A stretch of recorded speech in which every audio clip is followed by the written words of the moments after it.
This week, in Pottstown, Pennsylvania, a twisted tale emerges when a rich, brash local with 1 million enemies is found horribly murdered, but detectives have a mess on their hands with many suspects, including nephews and wives, all telling different stories. Welcome to Small Town Murder.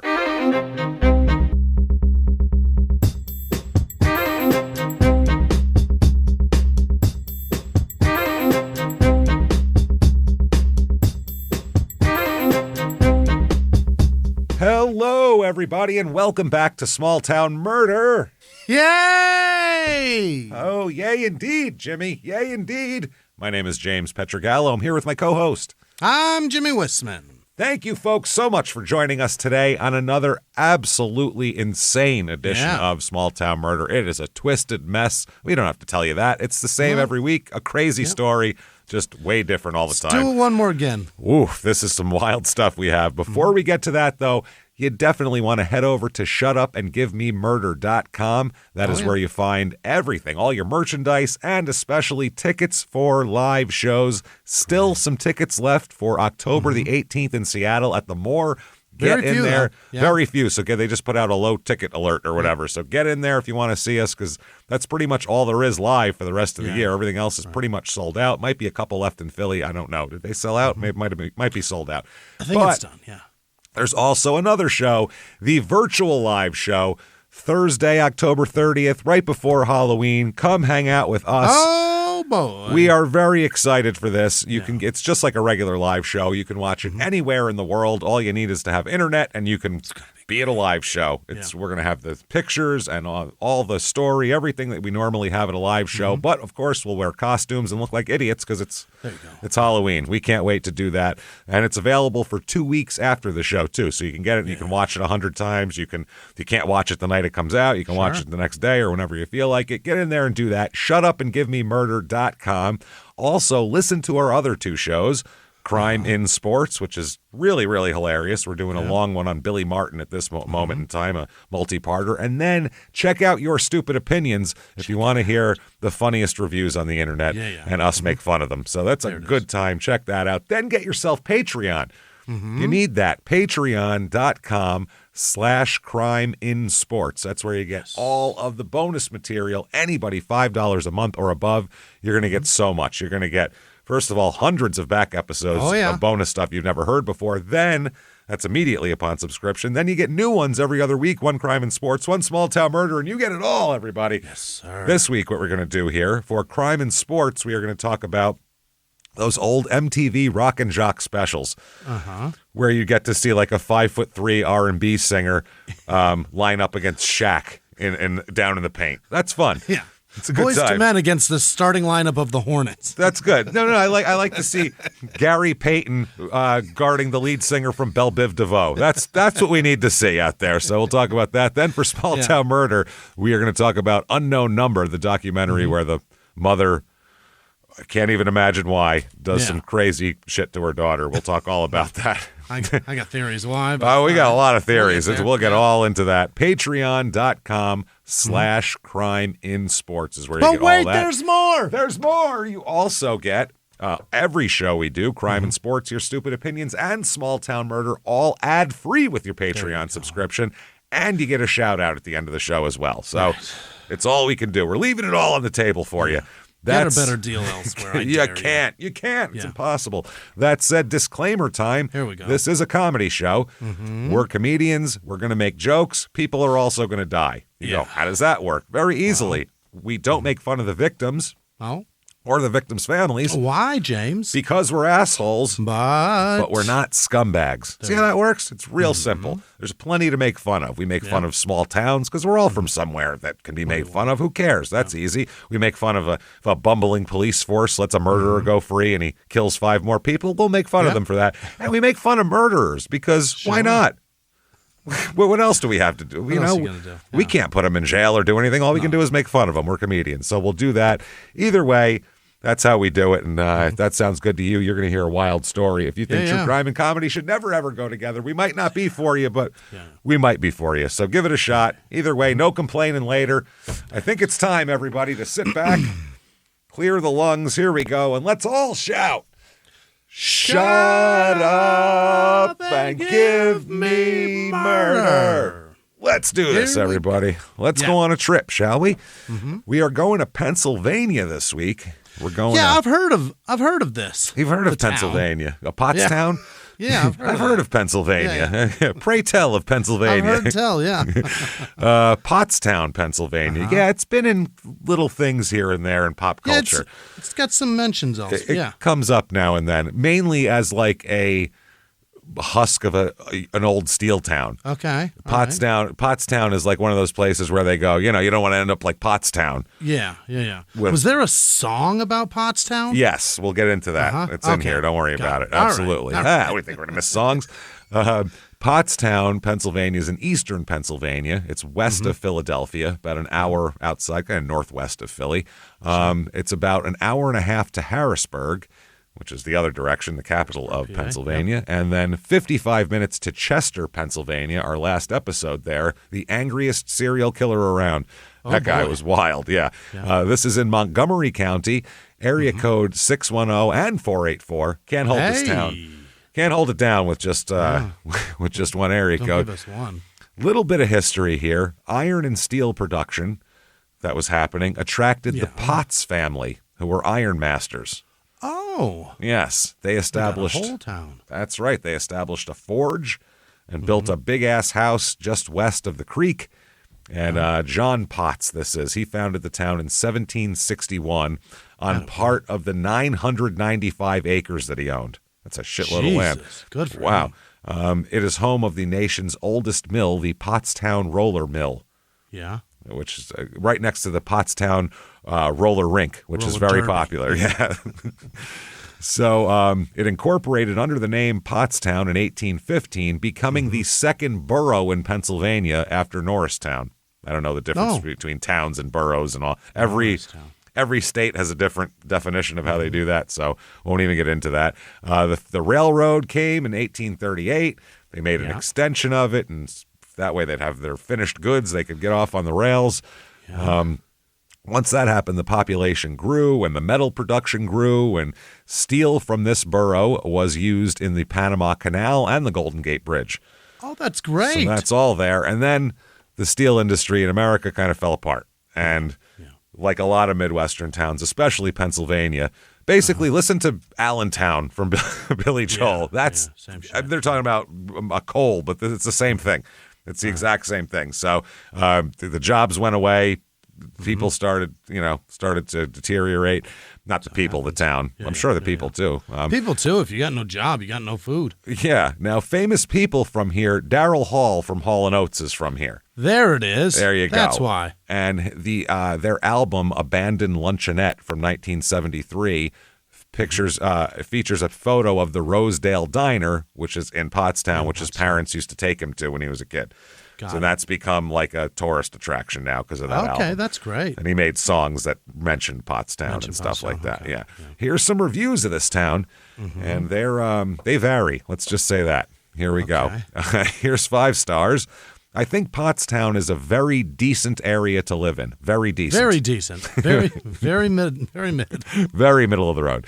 I just think some areas aren't as safe as others, and the school district is not too good. I believe housing is pretty cheap, and it's a solid area. Sounds like a 3-star review, but that's 5 stars. It's just how he feels, though. This guy doesn't know shit. No, he didn't look up a single thing. He just hasn't left his house. He's agoraphobic, and he's like, I think this happens. This is why I don't leave the house. This is what I got in my mind.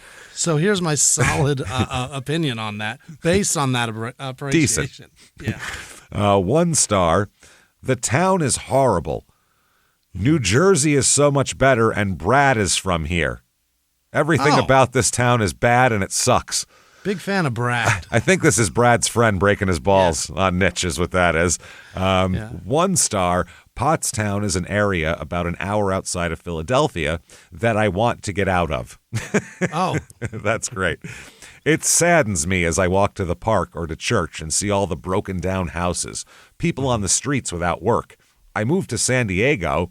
However, my mother passes away and brought me back to Pennsylvania. Yeah, I got to come back. I got to come back now. She lived in Pottstown, so I moved there to be able to clean her home out. But even now, I cannot walk past her apartment building. In fact, I will go blocks out of the way just so I don't have to pass her apartment. I miss her so much. This is 1-star review for mom dying. That's what this is. Mom died, 1 star. That's what that is. Yeah. It has nothing to do with the town. I miss mother. Yeah. Walking by her apartment makes you cry. Don't review the town. What are you talking about? I'm going to go dig up a corpse and put her in my Yeah, I was attic. going to say, this is how Ed Gein got started. 1 star. A disgusting, filthy, hoarder-ridden town. Oh, there's a bunch of hoarders. You can see inside their houses. Wow. Dead cats as far as the eye can see. Hoarder-ridden town dotted with drug addicts and religious extremists where abuse of children, teenagers, and young adults run rampant. Wow. Wow. So if are they fucking kids in the house that's hoarded? Like, I don't know. that'd be hard. It's a lot to overcome. I got out a decade ago. I will never go back. Okay. Why'd you review this 10 years later? Why do you give a shit? Imagine looking in your rear view that hard and be like, I'm going to tell everyone. Just weird. Back there sucks, and I need everybody to know. I need them to know. People in this town, 23,282. So pretty good sized town. Not bad. And a lot of that is it's cheap and you can commute to Philly from here. Which helps. It's only an hour away. So that's not bad. It is way more women than men, which is strange for a town of this size. 52.4% women and 47.6% men. Median age here, 35.4. So that's below the national average. Yeah. A lot of times you get towns like this, you get an older crowd, but I think maybe the closeness to Philly is keeping it lower. It's only 40% married here, but almost 25% are single with children, which is above the national average too. Race in this town, 65.6% white, 20.3% black, 0.6% Asian, 6.5% Hispanic. Religion is big in this town. 64% religious here. Catholic is a motherfucker. It's usually 50-50, and as you know, it's 38.5% Catholic. As we know, Catholics are the Baptists of the North. You bet. They're going to be the main group wherever you are there. Average unemployment here, not very, it's a little bit below average, actually. So there's jobs at this point. And with Philly an hour away, it's like, should be able to find something. The median household income here is $52,722 a year, which is well below the $69,000 national average. And the cost of living, 100 is regular, normal. Here it's 114, so more expensive. The housing is the cheapest thing out of all of these. The median home cost here, $297,800, which is less than the national average. But you might be convinced. You have to come here. Well, you know what? You can get a hoarder house real cheap. Yeah. You might be a rich girl. You never know. Who the hell knows? We'll find out. We'll find out if you're a maniac. Yeah. Maniac on the floor. You need to move to Pottstown, and we have for you the Pottstown, Pennsylvania Real Estate Report.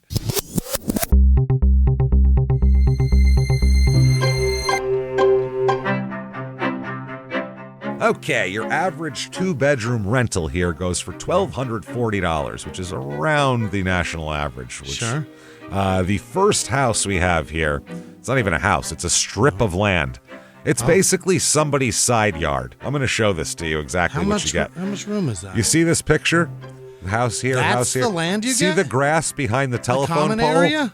That's the land that's for sale. They're selling that? You could build like a tree fort there if you put a tree in it, like a clubhouse. How much trouble are they in financially that they got to sell off that? That's like 2,100, that's literally a yard sale. 2,142 square feet of land. Literally a yard sale. Yeah. It's crazy. It is. That's all it is. It's 1107 South Street in Pottstown. $9,000 for that. They gave that an address. That's crazy. Yeah, it's so weird. You'd think the person next to it would just want to buy it. $9,000.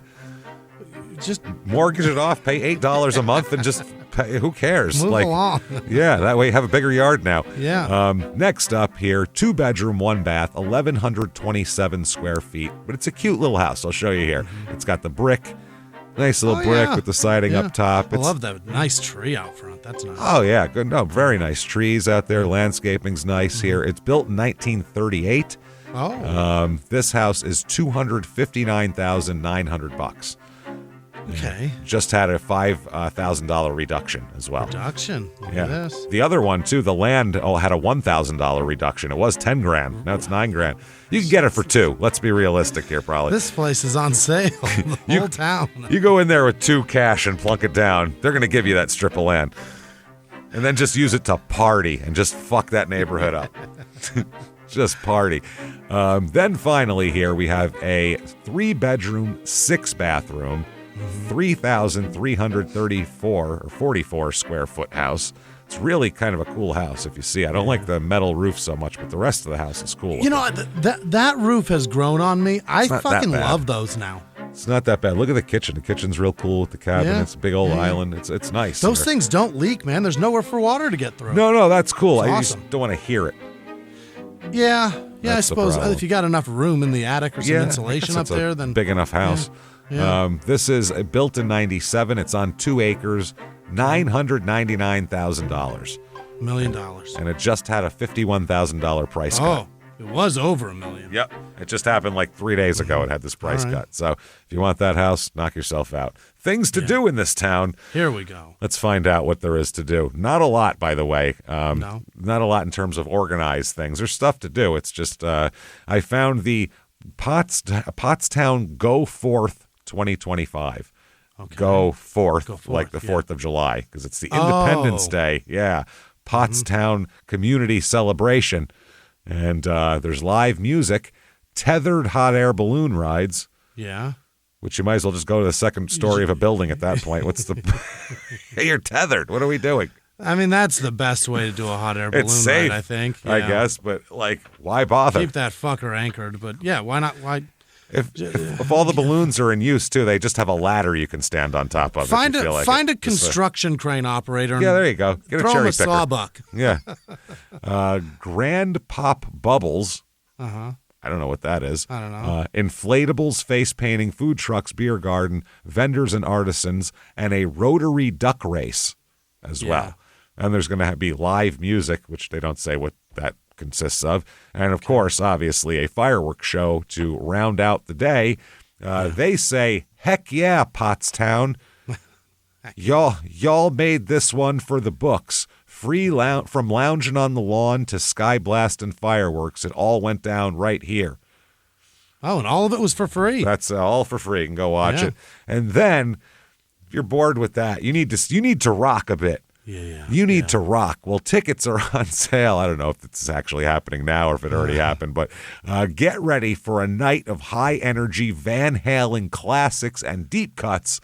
Covers. Not performed by Van Halen, obviously. Performed by America's #1 Van Halen tribute. Oh, boy. There they are. It is Romeo Delight's Van Halen Experience. Uh-huh. And Romeo Delight's? I'll show them to you. Oh, my. They're clearly going with the David Lee Roth era. Yeah, they have fucked a lot of 1982 dive bar women. Yeah, they clean up in the 55 and over department, I feel like. They're doing all right. Yeah. They're like, Jesus. They sing Jump just to see which of the ladies can still jump. Can do it. And those are the active ones. You want to get with one of those. So, this is happening in the Sunnybrook Ballroom. On, September. Oh, looks like we missed it. September 13th. It's over. It just happened. Oh, we missed it. Damn it. I'm sure they'll come to a town near you if you're that. It's touring like the fucking Renaissance Fair. You know it. Now, crime rate, what we are interested in this town here, property crime almost double the national average. Oh. Shit is crazy. Dangerous, they will steal your shit here. Absolutely. And then violent crime, murder, rape, robbery, and of course assault, the Mount Rushmore of crime, is about 1/3 above the national average also. Oh, boy, is it dangerous. I don't know what is going on in this town with 23,000 people, but they need to chill the fuck out. Pottstown is off the chain. Yeah. Pottsville. You too, Pottsville. Get your shit together. Old Pottsburg. Old Pottsburg. It was Pottsburg, and then they were like, well... I mean, it's a little close. Sued by Pittsburgh. It was a mess, you know. So let's talk about some murder. What do you say here? All right, let's get into this because holy hell is this a crazy, twisted mess. All right, let's talk about a couple. Let's talk about David and Patricia. Let's start there, okay? Let's start with David Anthony Swinehart. Okay. Swine, H-A-R-T. Really? Swinehart, one word. He's born in 1938, and this is going to go down in the early 80s, so, he's kind of in the prime of his life at this point. Now, his father was kind of a blue-collar guy, his father, Harvey. His mother, Alice, was a homemaker. He somehow got this thing in his head that he needed to make a lot of fucking money, and that's all it was about. Yeah. He's definitely, I don't know where he got it. His family wasn't like that. They were just regular, blue-collar, middle-class people. And but he was like, no, I need more. I need more. Now, he's got a couple of sisters. He's got a brother named Robert. One of his sisters, that'll come into play. One of his sisters will have 2 sons, and that'll be something that comes up here. Now, in the 1960s, David, Robert's his brother. David started buying properties. Oh. This is when Pottstown was still happening. This is when they were still making shit here, and there were still factories, and this isn't like for some reason when I picture this town, I picture Slapshot. I picture the Slapshot town because it's the same. It's all a bunch of those dying steel towns in Pennsylvania, but they were dying in the late 70s, like when Slapshot was made. Yeah. Part of that plot was they were closing down the mill. That was a part, and then the people wouldn't afford to go to the game, so they were going to fold the team. That was part of it. So this is kind of the same thing, but in the 60s, it was still something was still going on here. Now he ends up buying a lot of the town, as we'll talk about. Really? Yes, him and his lady that he meets here, Patricia, that's going to be his wife. They get married in 1972. She's about 5 years younger than him. She also came from, middle to lower middle class upbringing. Yeah. Another, like that. So these two kind of middle class kids are going to make a go of being rich. They're going to try to do it. Yeah. Now, as of about 1973 here, mid-70s, he has really done well for himself, David and Patricia together. Yeah. Buying property and such? Yes, he's turned into a real estate developer, and he's worth about $20 million by 1973. What? Which is big money in 1970. I mean, that's not adjusted for inflation. That's $20 million today. in 73. Yeah, that's $150 million. I mean, he's really doing well. Apparently, he is a workaholic, too. He works 18 hours a day. You don't get $20 million without working your fucking balls off. If you came from nothing and you don't have an education, but you're hustling, you got to hustle a lot. So he built apartment complexes. That was his main thing. He'd build these apartment complexes, and then strip malls he got into, because this is the time when strip malls started to really come into to be a thing, basically. Yeah. So he started building strip malls in the area. It is a genius thing that they did with that. Well, for a while. Get everything, and you park once and get everything. Yeah, it was. But it's for some reason, it got a bad rap after a while, the strip mall. Yeah, because it's an eyesore, obviously. Yeah, and it's a traffic congesting thing for neighborhoods. It does a lot of things that are negative, but it does a lot of things that are fucking great for convenience. That's the thing. Just having your drugstore, grocery store in one parking lot. Absolutely. And some strip malls are very successful and some aren't, basically. Yeah. We've seen those strip malls where there's 14 stores, 2 of them are filled. Yeah. And you're like, this is a disaster. Once one's available, it looks like the whole town's dying. It looks terrible. I remember at 19th and Thunderbird. Yeah. Or 19th and Northern, by where I used to live. Oh, Jesus. Way worse. There was that subway. Yeah. And there was a immigration law office in there, and everything else was shut down. Shuttered. But they had signs up from typewriter repair, shit that obviously no one's been there since 1988. You know what I mean? Shoe cobbling and shit like that. Where am I? It's a mess. So the sign for the business is still there, but then in the window it screams that giant available banner. Yeah. And that available banner is the kiss of death. It's to a bright yellow. It looks awful. Screams, this business couldn't thrive here. It says we can't even get a Boost Mobile to rent this. This is a mess. Not good. Not good. So David owns whole blocks of houses. Okay. He owns a newspaper, a travel agency, apartment buildings, and an entire village that he built, that he owned. Wow. A whole village He made. Yeah. He's hugely just trying to make money, trying to, parlay this into that and flip this and build this. And he's got a lot of plates spinning. And he really comes out with, like I said, a lot of cash. They have a big house. He's got a private helicopter at one point. Wow. He's got tennis courts, a swimming pool. We're living a different life. He had 235 properties in Montgomery County, including St. Peter's Village, which is a 350-acre tourist resort near French Creek State Park.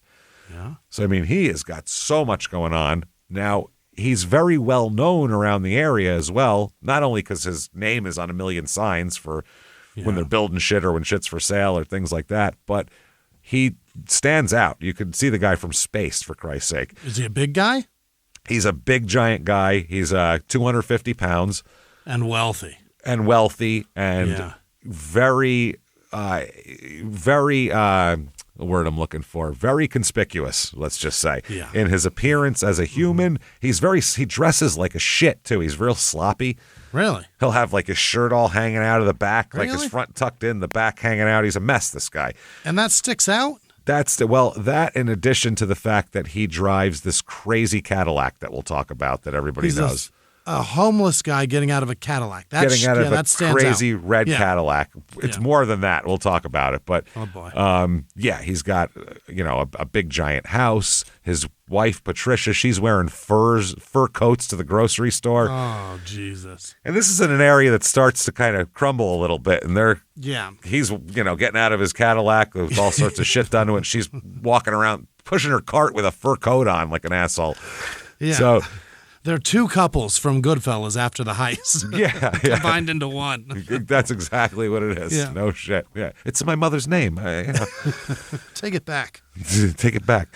So, she's a big-time socialite because he works all the time. So she's a socialite, knows everybody. They're going to have 4 kids as well here. By like 1981, they range in age from 6 to 17. So they have David. We'll go from oldest to youngest. Kerry is the oldest, and then David is 2 years younger than her, David Jr., I suppose.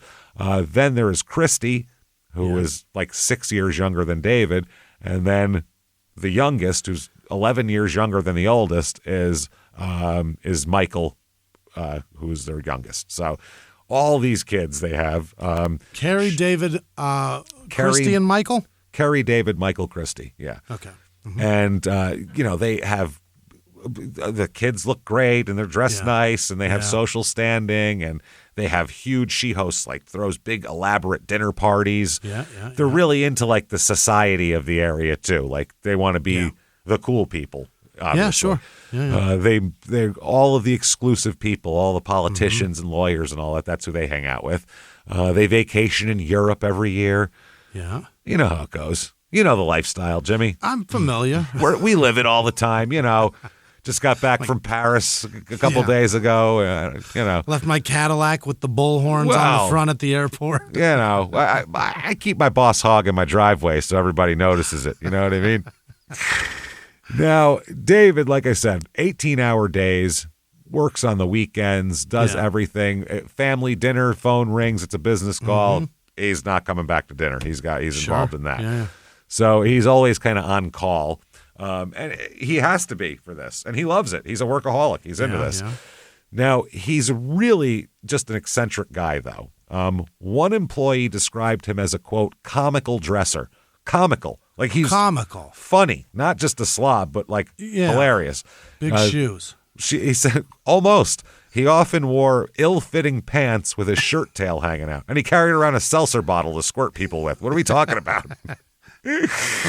Spraying flour on his lapel. Yeah, exactly. It's crazy. He also, next to his office, he built his kids a gym right next to the office so they could play. And he also has a pet tarantula. Why? He's just a weird guy. Yeah. He's just a weird guy. Now, his car is what he's most known for around town.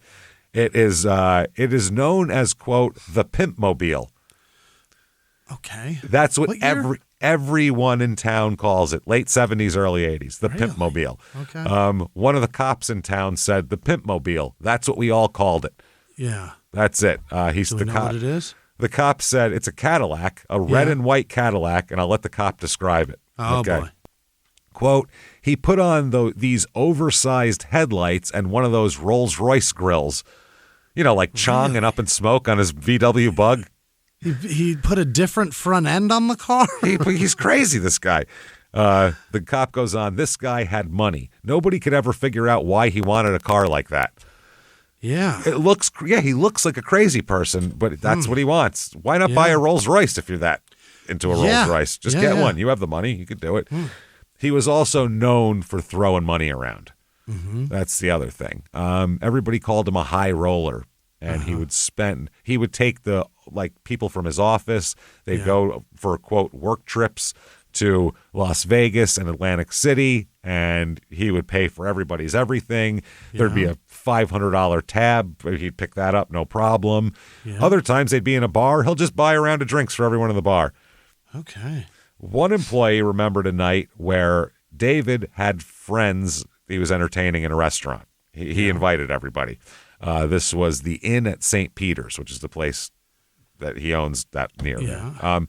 So anyway, people became a little pissed off that his party was making too much noise because he's a big, loud guy. So to apologize to everybody, he paid everybody's bills in the entire restaurant. All right. That is pretty good. Probably cost him $8, $9, $10,000 that night. Yeah. To be a little so he loud. could be himself. Yeah. Yeah. A friend of his said he was a hard-working businessman, but on his off-duty hours, he was a fun-loving man. He enjoyed life to the fullest. Okay. And he does enjoy life to the fullest, including the marriage is starting to fall apart here by 1981-ish here. What's Dave doing? Well, they're not getting along because he's never home. I mean, it's not unreasonable to go, can you not work 18 hours every day? Weekends included. You got to assume he's not going to be home. He's off busy earning $20 million. But you got to have a ceiling at some point. When can I coast? Yeah, that's the thing. When can I start with the family time? And the problem is he's got some issues here. So the marriage is in trouble. David moves out in early 1981. He leaves the house.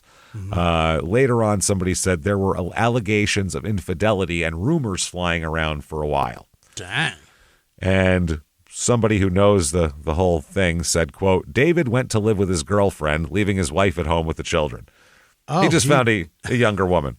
Definitely was doing Yeah, he just found a younger chick he wanted to hang out with here. Well, it's during this time that there's also a cash flow problem. There's there's a bad real estate drop because interest rates were extremely high. People think they're high now. They were fucking soaring back then. Yeah. So he had a cash flow problem, and he had trouble sometimes paying his water bills for his properties. Oh, wow. Which is basic minimum. So everybody was talking about did he overextend himself and shit like that. But he still had cash to throw around when he went out and things like that. But tenants in his apartments complained that he refused to maintain the apartments and houses that he rented out. Slumlord too? So now he's turned into kind of a slumlord, yeah. Dang it. So in May of 81, 57 judgments totaling almost $15 million in business loans were filed against him. Oh, boy. In the Montgomery County Court by the Red Hill Savings and Loan Association of Red Hill. Court records showed that later on in the year, though, by the end of 81, he obtained a release of judgment for all but 2 of the judgments in exchange for various parcels of property. So he made good with it. He owed people money, but he would, instead of paying in money, he would call it good. Yeah, that's all. They would trade for property and do that. Now, his new girlfriend is named Sarah Sky, S-K-Y. Oh. Sarah Sky. And she's young and blonde. and hot. It sounds like a girl that Brazzers has under contract. Exactly. Sarah Sky, definitely. There's definitely a porn star named Sarah Sky. I'm sure there is. Yeah, there 100%. have to be. Sarah Sky? Yeah, that's too good. If not, Too easy. ladies, get on it. Get your fucking You're looking up Sarah Sky triple XXX? I am. Is there one there? Why has do to I be. keep typing an E? You want it to be. Oh, there is. There is. Of course there is. Of course there is. That is amazing. One with an H and one without, James. Oh, There's two. perfect. And I doubt it'd be her because she's like 70 years old by now. Right. So, yeah.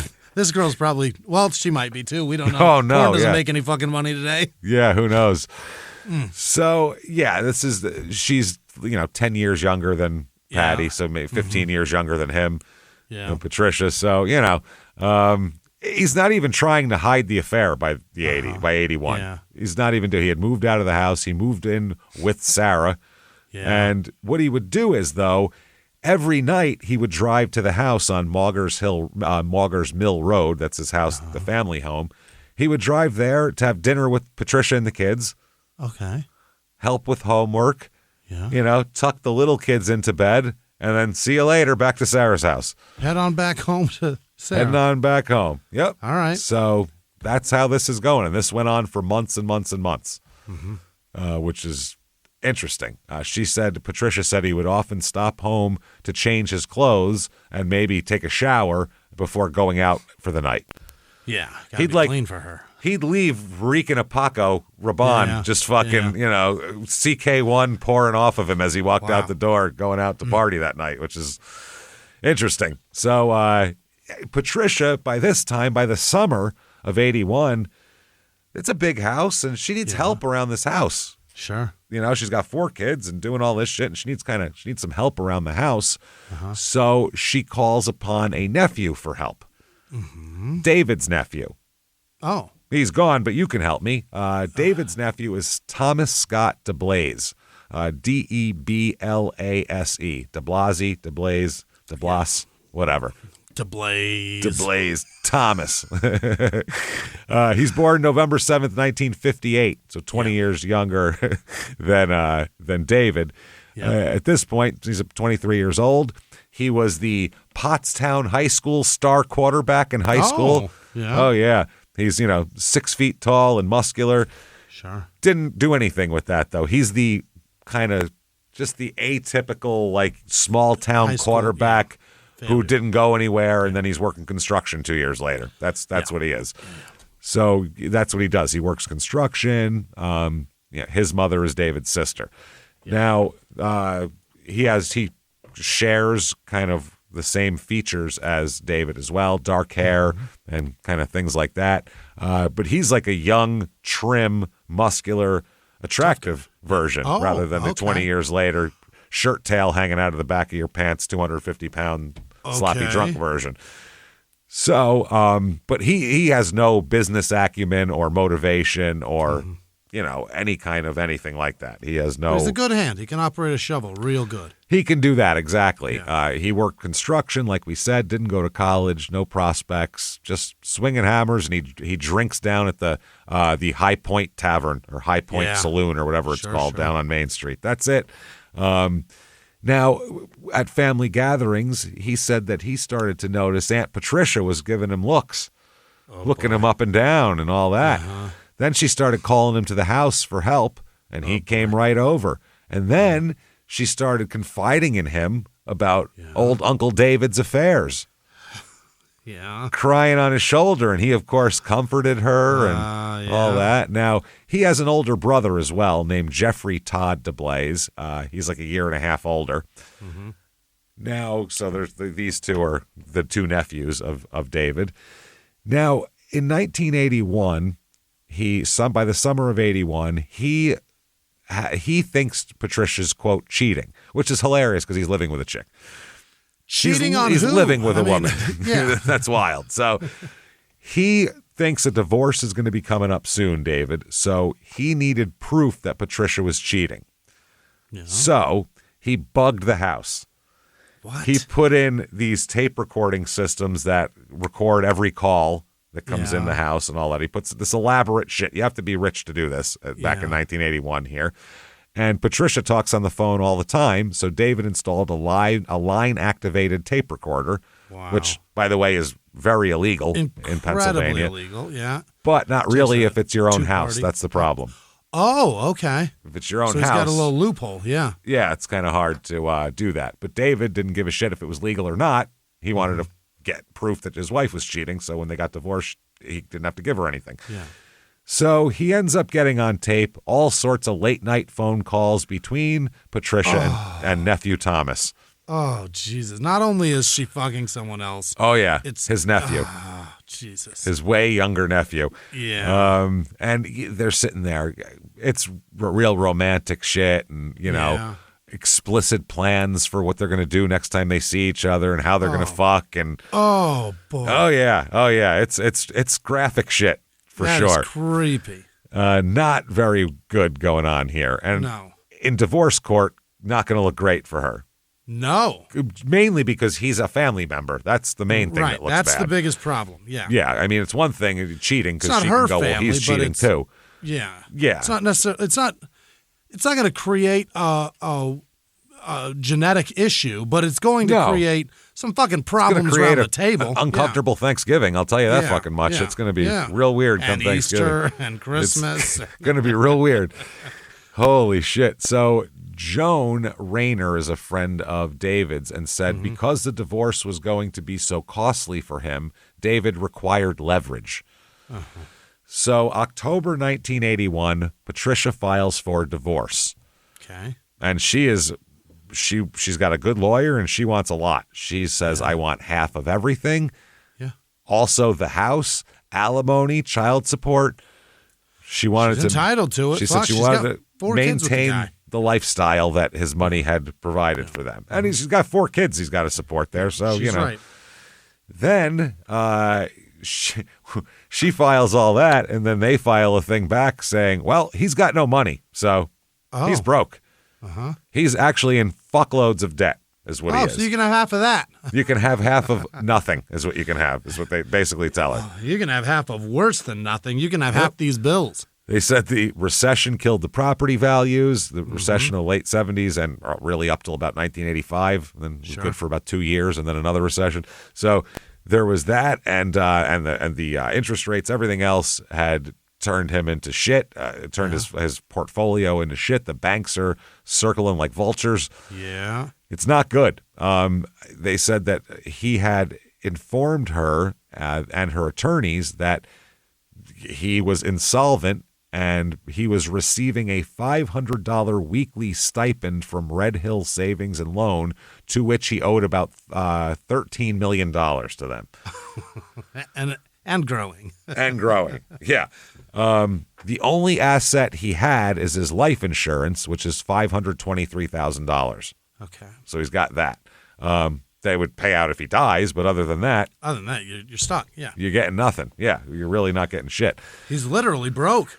He's super broke. In December of 1981, the owner of The Guardian, a weekly newspaper based in Montgomery County City, which is David, he owns this, him and his 2 partners sold the Belmont apartments that he had for $1.7 million in December. Okay. So he's trying to get his portfolio at least to where your chin's above water. You know, he's just trying to get there, just be able to breathe a little bit.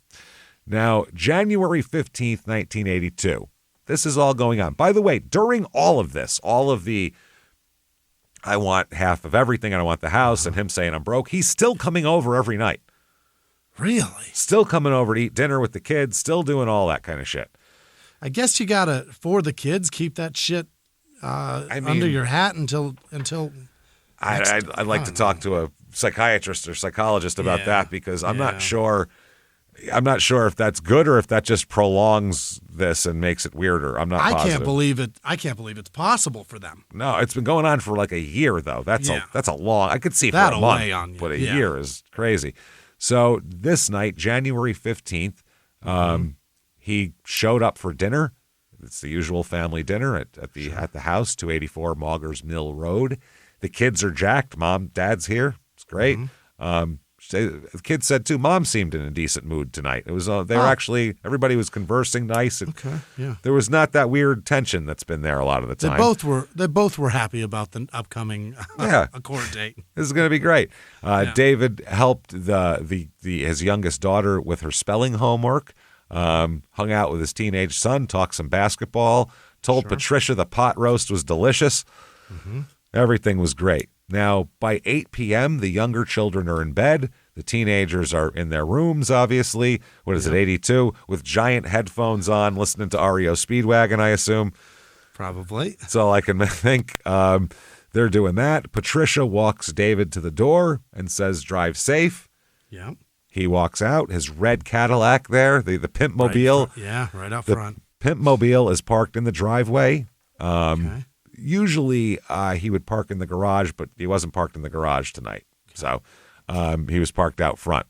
Now, he's supposed to be meeting up with friends, but he never shows up that night, just hang out with friends. Which, I mean, date with Sarah Sky. Who knows? Yeah, that's what I mean. He could be doing anything. So they don't think too much of it, but, they call and try to find him, can't find him, whatever. Now, the next day, he's supposed to have gone into his office the next day, Saturday the 16th. That's a Friday, the 15th. On the 15th, that day we just talked about, he left revised insurance papers on his office desk. He told his secretary to meet him back in the office the next day, a Saturday, to help him finish the paperwork, which would, quote, effectively change the beneficiary from Patricia to a trustee for his children on his life insurance. Building up a trust. All right, good. Rather than her having it, it would be someone holding it for his kids. Yeah. He never showed up to work Saturday to do this, though. Oh. And the secretary, imagine you come in on a Saturday because your boss wants you to, and you're like, God damn it, I have to go in to deal with his personal shit, too. This isn't even business. And then he doesn't even show up. You'd be pissed. Ooh, it's all me? I can't do anything with this. It's his insurance papers. So, according to, he never showed up. That's all we know. All we know is the last time he was around, January 15th, he had left his office, visited his mother for a minute, then drove to his old house, had dinner, and took off. Very normal. So by Sunday comes and still nobody's heard from David. Mm-hmm. Now people are starting to get a little bit worried. What's going on here? Yeah. And they don't fight, like his car isn't where it usually is. His car isn't parked at either the house or at Sarah's house, or it's very strange here. Then the 18th comes around. Oh. And it's David's birthday. It's his 44th birthday. So people are trying to get a hold of him, obviously. Patricia, by this day, he doesn't show up. They have like cake for him at the house with the kids. They're all waiting for him to come over for his birthday. They got candles lit and he's not showing up. Mm-hmm. So they're like, okay, this is weird. So Patricia calls the police and reports David missing. Yeah. She said he left Friday from this house and never came back. They go to talk to Sarah. She said, I have no idea where he is. He didn't come back Friday. I never saw him Friday. He never came home. So they're like, okay. His office was locked. Oh. So that's safe and secure. Nobody rolled him at his office or anything. His red Cadillac, nowhere to be. Pimp Mobile, gone. Nowhere to be found. So it's really odd. So they're looking into it, and they find out that he was expected to meet friends on Friday night but never showed up. Then he missed several more meetings scheduled for the weekends, and then obviously his own birthday party. So that's the point of this. Now, later that day, after he's been reported missing, there's a beat cop named Timothy Morrison, and he was checking alleys in downtown Pottstown, basically looking for homeless people that are going to die in the cold. Yeah, saving some lives. That's basically what he does, this type of thing. There's not a whole lot going on otherwise. Right. Then behind the Maple Street apartment complex, which, by the way, David owns. He owns that, yeah. He sees a red and white Cadillac with a Rolls-Royce grill on it. Not a lot of those. Car. Yeah, not a lot of those rolling around Pottstown, probably. Probably only one in the country. I'm going to say, It's been there. It's not, didn't just get there. The windows are completely covered in frost. It's been there for 3 days in January in Pennsylvania. Sure. So this guy approaches and kind of wipes off the rear window, gets some frost out and looks in just to see what's going on here. And he kind of jumps back from the car because what he saw was what looked like a frozen human being on the floor in the back seat. On the back, okay. And he thinks there's blood all over the car, too. Ooh. So he says, holy shit, that's out of there. Calls for, detectives and people like that. They open up the car, and David is behind he's on the floor in the back seat, behind the front seats on the floor. Mm-hmm. He's wearing a white ski sweater and brown pants that are pulled all the way down. Sure. And that's where he is. He is frozen solid, by the way. Yeah. Solid, like Frankie Carbone in Goodfellas. Like, it took them 3 days to thaw him out. It's that kind of solid. Thaw him out. Yeah. Which is crazy. So he's covered in blood, too. There's blood, frozen blood all over him, and he's frozen. Slush. Yeah. Which is crazy. Pants and underpants pulled down, exposing his ass, basically, sticking up at everybody. They do think that is as a result of being dragged into the car. Okay. They think his pants came down from being dragged, under the shoulders there. Yeah. Like that. So they perform an autopsy, and they find out that they feel like he was still alive when he was brought into the back seat floor of the Cadillac. Yeah. They think he was definitely still alive. They said it's hard to tell a lot of things because he was frozen for 3 days and there's some stuff, but they say he's been beaten over the head at least 6 times, 6 separate blunt force injuries to the head, and he's been stabbed at least 14 times. Why That's a lot. Yeah. Yeah, that's a lot. He said that the initial crushing blow to the head would have probably killed him eventually anyway. Sure, yeah. But the rest of it obviously sped it up a little bit. They believe that the beating over the head was with a baseball bat. It's got that kind of characteristics to it. And 14 stab wounds are in the back, side, and buttocks. Ooh, okay. Stabbing a guy in the ass. So now they estimated he'd been dead for about 20 hours before the body was found, but they said you can't accurately predict time of death because he's frozen solid, which is why the Iceman froze people solid. Right. Yeah, it was a thing. That's the whole point. The medical examiner said he believed that it had to have been more than one assailant involved because 2 weapons were apparently used. Right. 2 very different weapons, a bat and a knife. Yeah. So they were saying, and also not only for that, because one person could have bashed him and then stabbed him, but they said he's such a big guy, he would have probably needed 2 people to get him into the car. Oh, yeah. He's 250 pounds. So they said they believe that robbery is not the motive because David still had his wallet with some money in it and change in his pocket, and he was wearing his expensive watch still. Okay. So not robbery. Or that are terrible at their job, robbers. Or just looking for something very specific. Wanted the catalytic converter instead. Wanted One-Eyed Willie's map to his gold, and that's all. Anything less than that, he's not accepting.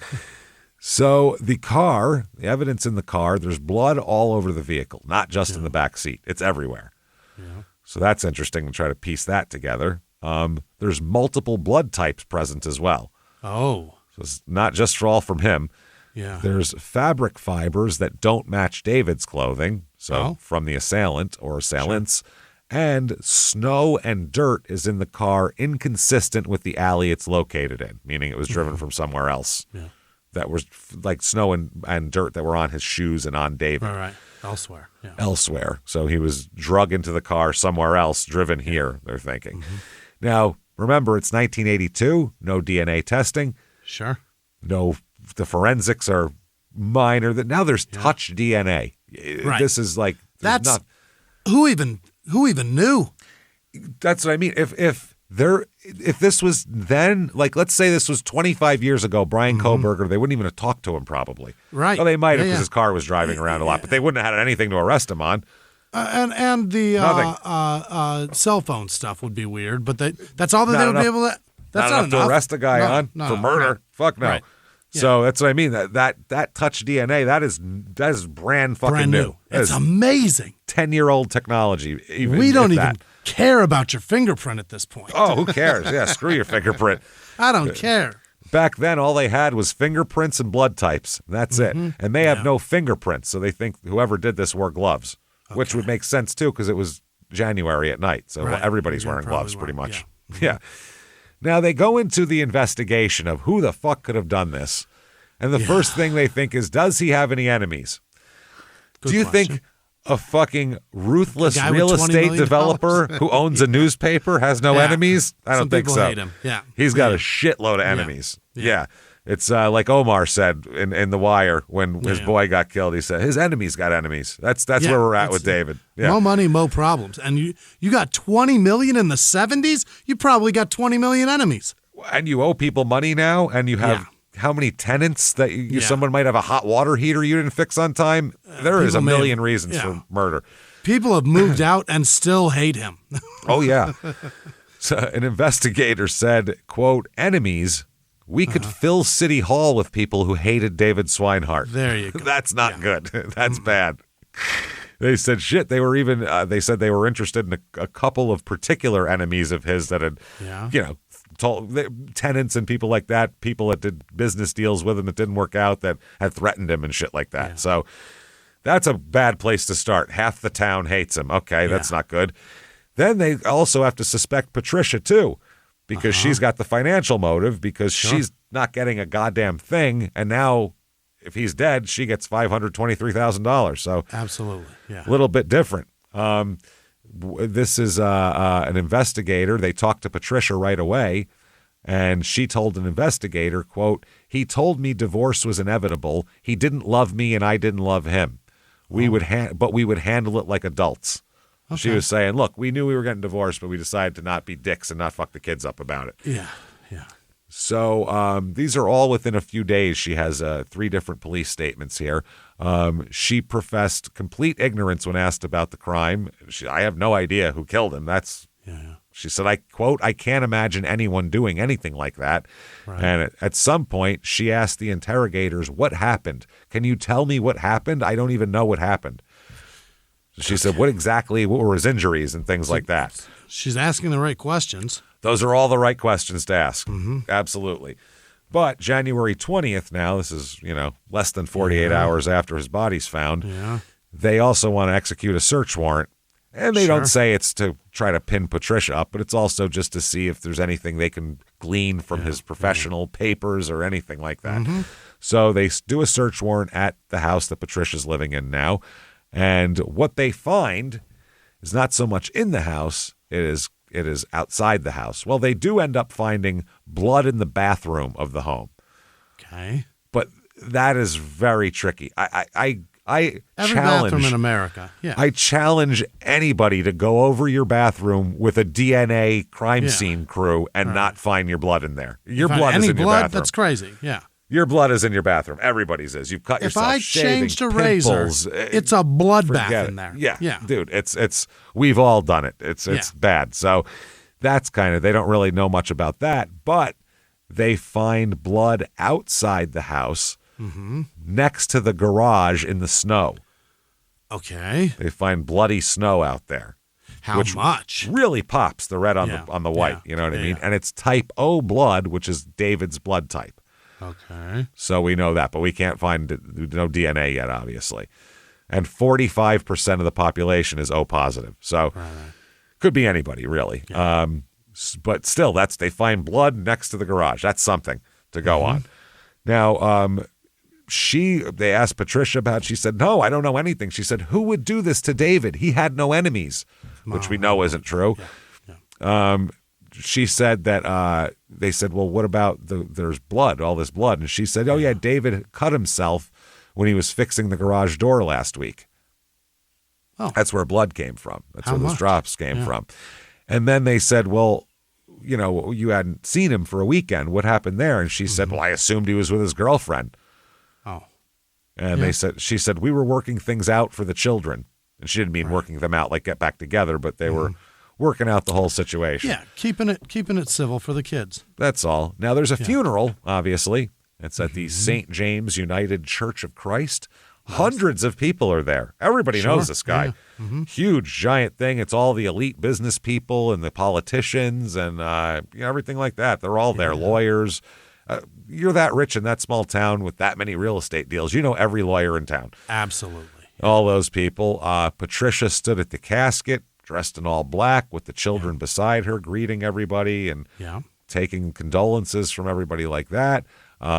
Thomas and Jeffrey are there as nephews as well. Sure. They're all there, standing with the family, being supportive, everything like that. The youngest girl placed a drawing near the casket, a stick figure of the family that says, "I love you, Daddy," in crayon. That's Jesus. Heartbreaking. She said, Lord. Patricia said, "Now let's make everybody cry and put that shit out on the thing." That'll break your heart. That is the draw for an Uno for sure. Oh yeah. That's the point in a funeral when I saw a very hardened mafia gangster cry at a funeral because a little girl For Christ's sake, there's a kid's drawing. It was wild. Yeah, I offered him a tissue. He goes, "I haven't cried in years. I'm fine." And then 2 minutes later, he goes, "Give me one of those." It's fucking anyway, terrible. Oh, it was sad, dude. It was sad. So then they look at his lawyer, Stephen J. Proctor, tells homicide detectives at the time of his death, David was in the process of cutting Patricia out of the life insurance because the cops didn't know that till then, and reverting all his life insurance proceeds to a trust for his children. Sure. They said he was killed literally that weekend is when we were doing the paperwork. Yeah. Because remember, he had it on his desk to take care of it on Saturday. So they were like, we were finishing it. They were like, so this is the day before he was to write his wife out of his insurance deal. Now, on one hand, that looks very bad for Patricia. Sure does. But on the other hand, how the fuck would she know that? Right. He's just doing that in secret. So that's the other thing. So obviously, if you proof that she knows that. Yeah, you wouldn't throw that right in her face and then go for dinner. That's going to be an uncomfortable dinner. That pot roast is going to be a little tough that evening, if you know what I mean. So then police, while searching everything, including David's car, his lawyer had some stuff that he handed over to the police too, and they actually find a recorder itself. Through all these tapes, they find all the tapes of Patricia and Thomas talking. Yeah. They had no fucking idea that was going on until then. None. They were like, "Oh, what is this about? Who is this? The nephew? You're going to do what to his balls?" Oh, my God. Gee, how did they use jizz back in 82? I guess they did. I guess that word was very common. Oh, so they're like, "Well, we don't like that at all. That's a shady thing because obviously he was taping her. That means he knew about it, so that could have caused some strife or suspected at minimum." Totally. Yeah. So they talked to nephew Thomas here. And this is kind of a couple days after the murder. They've really put everything together pretty quick. Within a few days, they have a lot of kind of a structure. A real basic structure of, who's involved with who and because you have to kind of put a family tree together and everything to figure out who could have done this. Now, they talked to Thomas. He denied any involvement or knowledge of the murder, obviously. He said that, yes, I did have a romantic liaison with Aunt Patricia, though. He said Aunt Patricia. I hope he did. I really hope he did. He probably called her that, yeah. Yeah. He said, but I didn't kill anybody. Yeah, I was banging my aunt, but, what the hell? So he then says, "That's all I'll tell you. I was banging her. I didn't have anything to do with the murder. I'd like an attorney. I'm not answering any more questions." Good answer. Which is fine. I gave you the things you need to know. Now leave me alone. But then shortly after that, he does a second one. They give him Miranda warnings, and he's pretty much does the same thing. Yeah. Had an affair with her, didn't kill him, like a lawyer. That's it. Yeah. Then they end up giving him a polygraph test. Okay, which I'm not sure of the results of because in court documents that's not admissible. So that's right. So it's a cop basically has to leak it later or something's the only way you're going to know. But they give him a polygraph test. Now, March 6th, 1982, that's when they're really looking over how broke he is, how broke David actually was. In papers filed in Montgomery County Orphans Court. Orphans Court. What is that? I don't know. Court for orphans. The orphans get their own. That's how they get anything, man. What do you think? These orphans have a whole... They need a court, man. Without this, they have nothing. No one's paying attention to the orphans. It's a hard knock life for them. Yeah. So he says that his estate is insolvent and all assets of the estate have been required to pay taxes and estate administrative expenses. So no matter what will there was, there is nothing left in the estate. There. It's a wash. Wow. Yeah. So they said records show his holdings, including the historic St. Peter's Village in Chester County, once totaled $20 million, but now his debts are about $20 million. Oh, Jesus. So really, he had a $40 million swing. That's crazy. He went from up 20 to down 20. He had 20, spent it all, and spent 20 more. Wow. It's crazy that you have to have 20 to be able to get 20 more, though, to owe anybody. Yeah. You know what I mean? Right. And he did that because he did that based on property value. Property value plummets. Now he has nothing. Exactly. That's why real estate's a motherfucker. You never know as forces outside of you.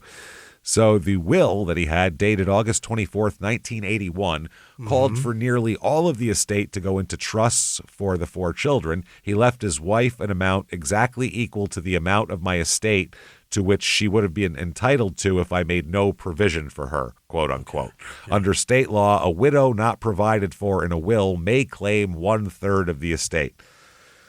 So if you're married to someone, you die, no matter where you gave your money to, she can claim 1/3 of that. Okay. Yeah. Which makes sense because you're married, which means that some of that's hers too. Sure. It's an equal thing. So in addition to the St. Peter's Village, he owns several travel agencies, apartment buildings, and other properties in the area, including the Weekly Guardian newspaper published in Pottstown.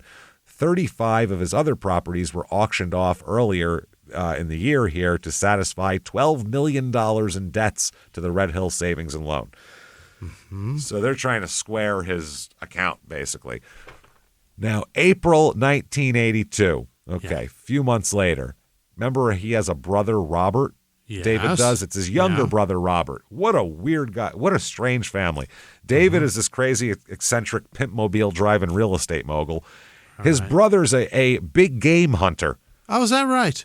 A big game hunter, yes, which is very, very weird. He idolizes his older brother, David, by the way. Big game in fucking Pennsylvania? Or he leaves to No, he goes to Africa to kill big game with a bow and arrow. Oh, my God. Yeah, he hunts very big animals with bow and arrows. Dropping giraffes with a bow. Fucking insane. Yeah, that's crazy. Some of his African exploits on the safaris with a bow and arrow appeared in the newspaper in 1966, describing his killing of an elephant, rhino, lion, leopard, sable antelope, zebra, and Cape buffalo, all with a bow and arrow. He took an elephant with a bow and arrow. You got to hit the heart, kill a rhino right? with a bow and arrow.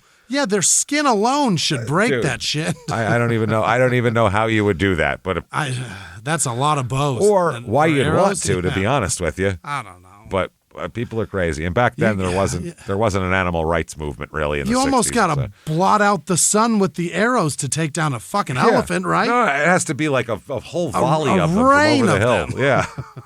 Jesus. Like whatever happened to Custer has to happen there, Like, yeah, do the some 300. serious shit. Now, the Pottstown police chief says that Robert here has had some mental health problems. Sure. Especially since his brother died. Said he's been having a hard time. People said that Robert couldn't sleep, he couldn't eat. He kept saying that he should have protected David. He said he knew something was coming. He should have protected him. He said he should have seen it coming. Everything. He said he blamed himself for not intervening in all of this that happened. It's all his fault. So what he did was, one Monday afternoon, he went to one of the properties that David owned, Swinehart Building. Sure.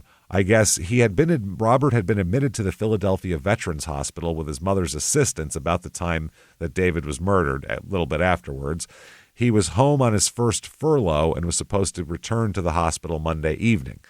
Yeah. So instead, Monday afternoon, his mom dropped him off at the Swinehart Building in the mid-afternoon because he wanted to look for some of his personal belongings that he had stored there. Sure. He never returned, so she sought help to find him. They found him in a storage closet with a self-inflicted rifle wound, blew his brains out. Oh, my God. In his brother's storage closet in what his the brother's fuck? office. Yep, that was one of the things he had in there was a rifle, one of his hunting rifles, and he turned it on himself. Huh?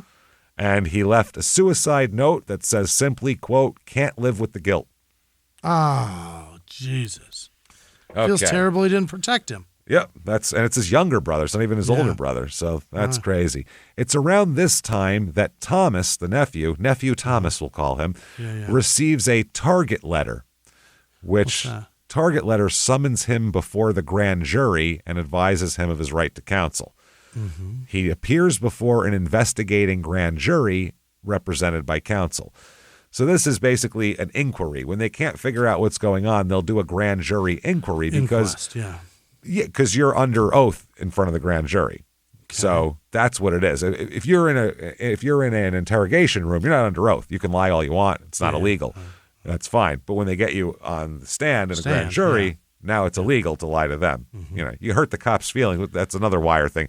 You lie to us, you hurt our feelings. You lie to them, it's perjury. It's one of those things. So he appears before that.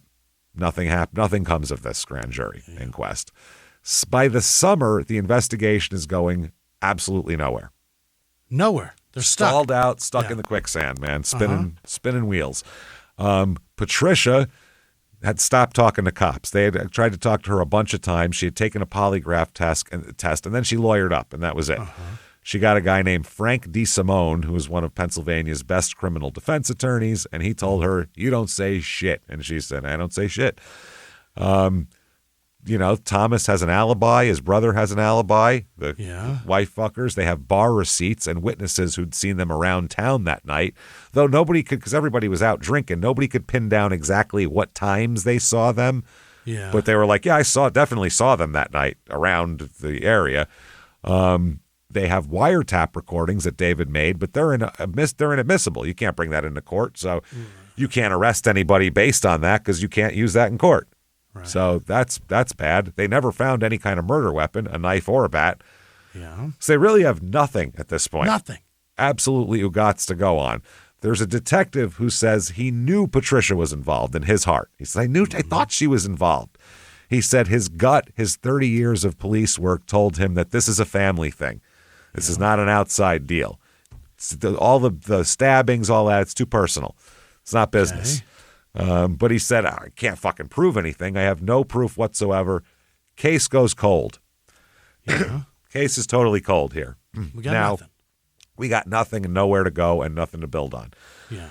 So Patricia collects the $523,000 insurance payout. Sure. She kept the house. Sure. Kept the cars.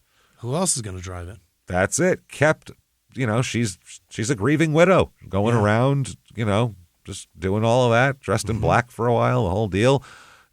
Nephew Thomas still came around being the helpful nephew. Needs help, yeah. Let me help you fix the deck. Let me help you change that light bulb. Let me help you with that pussy. There's a lot of help that needs going on around there. Yeah. So, let me help you with those underwear. They're up too high. Let's take them down. Let me help you off with those panties. Let me help you off with those panties. Come here. So sometimes he'd stay late. Sometimes he'd stay over. Yeah. Sleep over. The neighbors would be whispering, but they all felt bad because she's a widow and they didn't want to say anything bad, like inappropriate about her. So they were like, well, maybe he's just helping her out, this young guy. Maybe he's just a real nice guy and really loved his uncle. Then in November of 1983, Thomas's brother, Jeffrey, David's other nephew, he's the older brother too. Thomas is younger than Jeffrey. Sure. He's a mess, by the way. He has nothing going for himself. He's 25 years old, going absolutely nowhere. He's working like odd jobs and doesn't have even a regular job. He gets in like bar fights all the time. Yeah. He's got a criminal record for a bunch of petty thefts and shit like that. He's just trash. Yeah. Jeffrey's trash. And for some reason, they decide to bring Jeffrey in and sit him down in an interrogation room. This is almost 2 years after the murder. So what the hell? They decide, I think he's the weak link.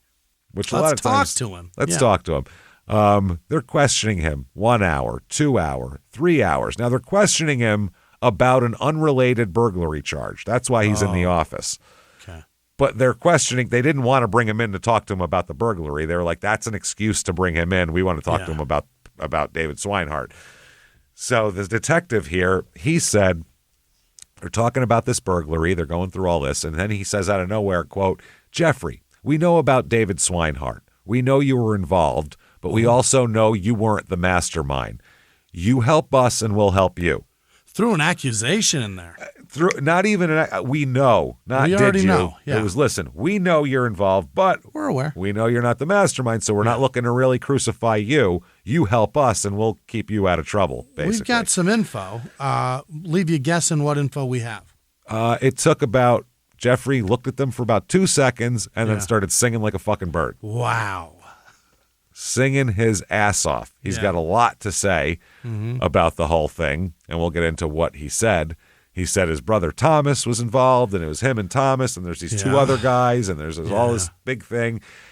And they said, okay, you talking to us, telling us means absolutely nothing. Do you have a murder weapon? Yeah, no. Right. Okay. Do you have this? Do you have that? Okay.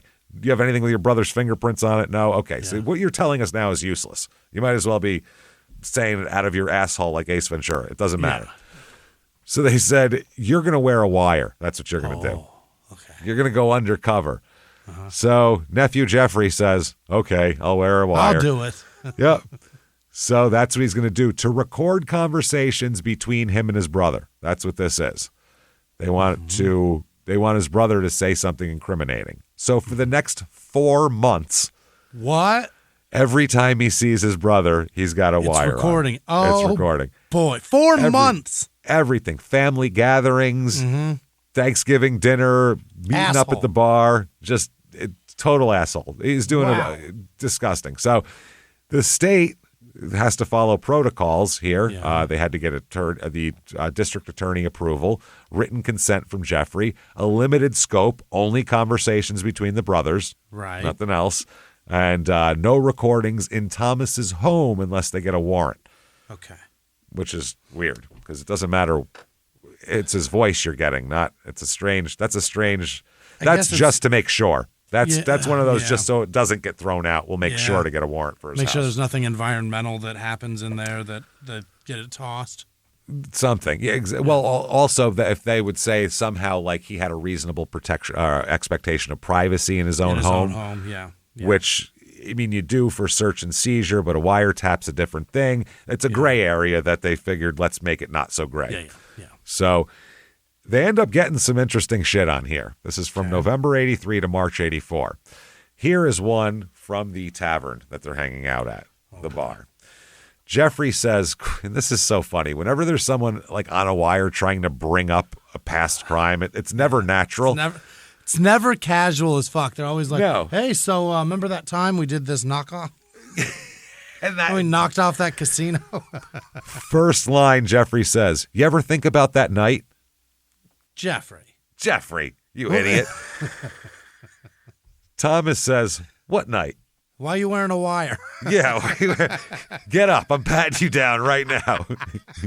Throw in the trash, you son of a bitch. Jesus Christ, these guys aren't Italian. I'll tell you that much right now. You ever think about that night? Why you snitching, motherfucker? Hey, who you fucking talking to? Is there a cop in here? Hey, fuck you. And start tearing his shirt off. Where is it? Where's the wire? So, what night is Thomas's response? Because this is 2.5 fucking years later, 2 years later. Yeah. So, what night? Last week? What are we talking about? Jeffrey says, you know what night. Oh, Jesus. Thomas says, we don't talk about that. Yeah. Rather than saying, I don't know what you're talking about, he says, we don't talk about that. Then, rather than Jeffrey, backing down a little bit, maybe trying another angle, Jeffrey says, Patricia's still paying you? Oh. Thomas's response, shut up. Shut the fuck up. Shut up. Don't talk. There could be anybody listening. Why do you keep making me say things that are incriminating? Why is that? So that's December 83. January 84 in Jeffrey's car, Jeffrey says the cops came around again. Oh. Thomas says, about what? Jeffrey says, Uncle David. Oh. It's even worse, they call him Uncle David. Did they solve it yet? Well, Thomas says, they got nothing. Oh. Jeffrey says, you sure? And Thomas said, they'd have moved by now if they did. Yeah, it's almost 3 years. Why are you talking about it? Yeah, stop talking about it. That's the problem, though. You can't ever be comfortable with getting away with murder. Yeah. Again, go back to the wire. Yeah. As Bunk says, murder, stay murder. Stay murder. And it always keeps coming back. It'll keep coming back. Then February 1984, outside of Patricia's house, they're talking. Jeffrey says, she looks good for a widow. Oh, boy. To which Thomas says, watch your mouth. Like, I'm fucking her. You shut up. Jeffrey says, I'm just saying, 523 grand buys a lot of happiness. And Thomas says, quote, you got your cut. Oh. Like, don't complain. You got your cut. Yeah. And Jeffrey says, not enough. And Thomas says, quote, you want to end up like Uncle David? Oh. Now, none of these are, I murdered him and it was wonderful, but it's all, we know where the fuck to look now. There is a lot of smoke. There's a big fire in there somewhere. You know what I mean? So then they said, went on where Thomas says, the only thing you have to worry about is what I gave you. That's if you're sure that's taken care of. You burnt that, right? That's what he says. Well, Jeffrey says, with the clothes in it? And his brother says, Thomas says, yeah. And Jeffrey says, with the blood, the pants in it, and the rope, everything's gone. Yeah. Okay. Thomas said, well, no, and begins saying something, but then he's interrupted. And Jeffrey says, the only thing that's still not gone is the money. I still have that buried. What should I do with that? And Thomas says, oh, spend it. Get rid of it. Don't hold on to it. Fucking spend it. Yeah, they're not looking for serial numbers on it. What are you talking about, you idiot? Why would you bury that? That's the dumbest fucking thing I've ever heard in my life. When it's buried, it becomes useless eventually. You gotta put that stuff into the system. Also, it looks really suspicious that you buried a bunch of cash out in the yard. Right. That looks suspicious to me. Anything buried looks suspicious. Unless it's a body in a fucking park. Or the family dog. Yeah, right. Yeah. That's it. It had to be put down. Otherwise, it's suspicious as shit. Yes. So that is late 83, early 84. Nothing comes of this, though. They get all these recordings, but it's nothing that's enough to really have anything to take him to court with. Okay. There's enough to arrest him. You know he's involved, but definitely not enough to convict him with this. That's not going to convict him. So then 1985 comes around. All right. Holy shit. Terry Lee Mout, Maute. Terry with a Y. He's born in 1956. Yeah. He's a small-time local shitheel criminal. Just a dirtbag, check forger, thief, petty theft kind of guy. That's the type of guy he is for years in this area. Okay. Now, an inmate from a county jail, the York County Jail, approaches the police and says, there's this guy named Terry Mout that told me some crazy shit that you guys might want to talk to him about. Okay. So you should probably talk to Terry Mout. Now, Terry Mout, they talk to him and he goes, I know what you're speaking of, but I can't tell you anything really. I don't really know anything, but I know somebody who does. Yeah. And that is, you need to talk to Neanderthal Man. That's who you got to talk to. Neanderthal Man. Neanderthal Man is a guy's nickname. Neanderthal Man. All right. Captain Caveman. That is literally this man's nickname. Yeah. He said, you need to talk to Arthur Hall, better known as Neanderthal Man. That's what we all call him. He's a big, giant, 300-pound kind of a dirtbag bouncer at this bar they all hang out at. He's born in 1957. He's just in and out of county jail. One of these guys. Sure. Dirtbag, armed robbery he's been related to or arrested for, thefts, robberies, drugs, you name it, all that bullshit here. So May 10th, 1985, they decide we're going to talk to old Neanderthal and see what he has to say. Okay. So they do. They've been heard from this Terry Mout that this is the guy to talk to. Yeah. So they get him in there. There's this giant guy.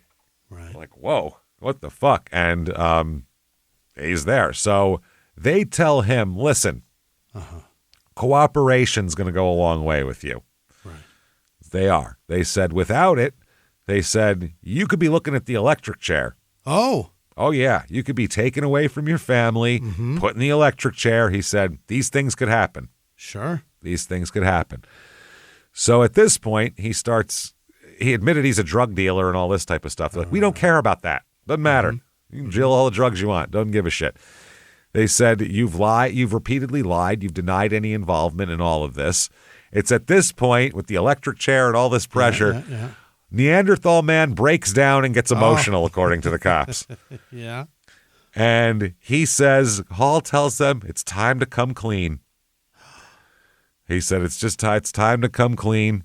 He said, I got to do it. And he said, I got information about a murder, the Swinehart murder.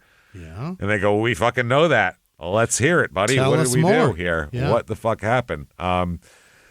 So he said it was November of 81, a couple months before the murders. He said Thomas was sitting, nephew Thomas, sat nursing a beer listening to his older brother Jeffrey complain that he was broke.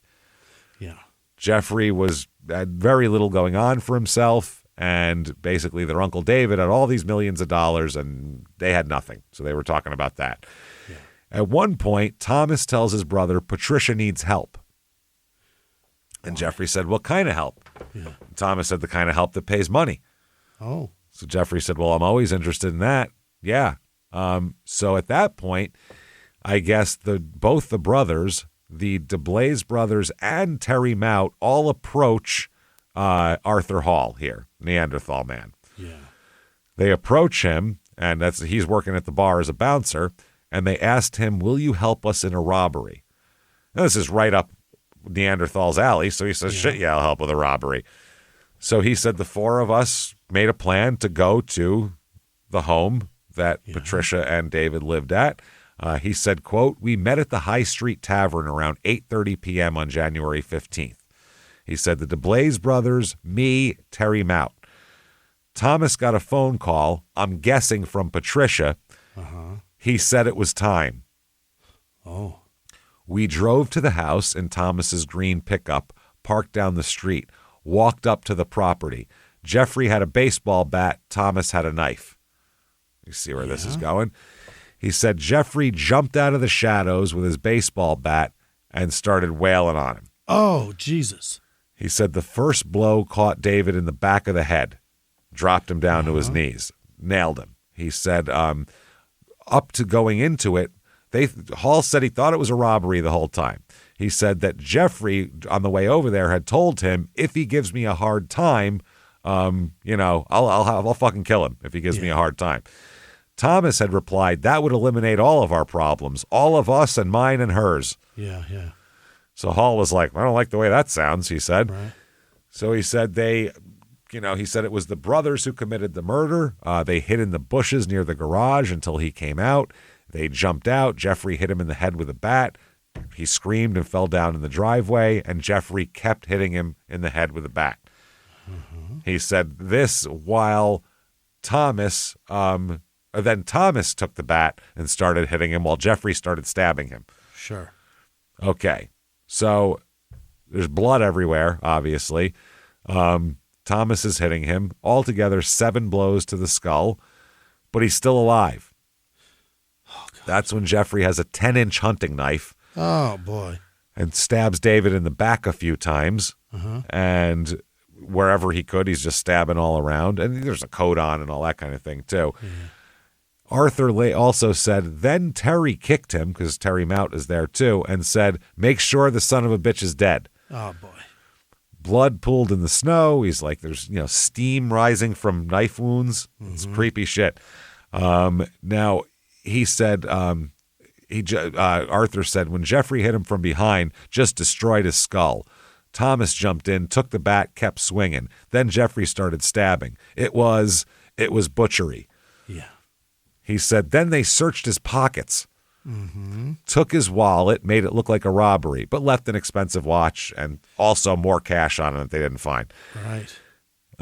So then, after rifling his pockets, they said, make sure he's dead.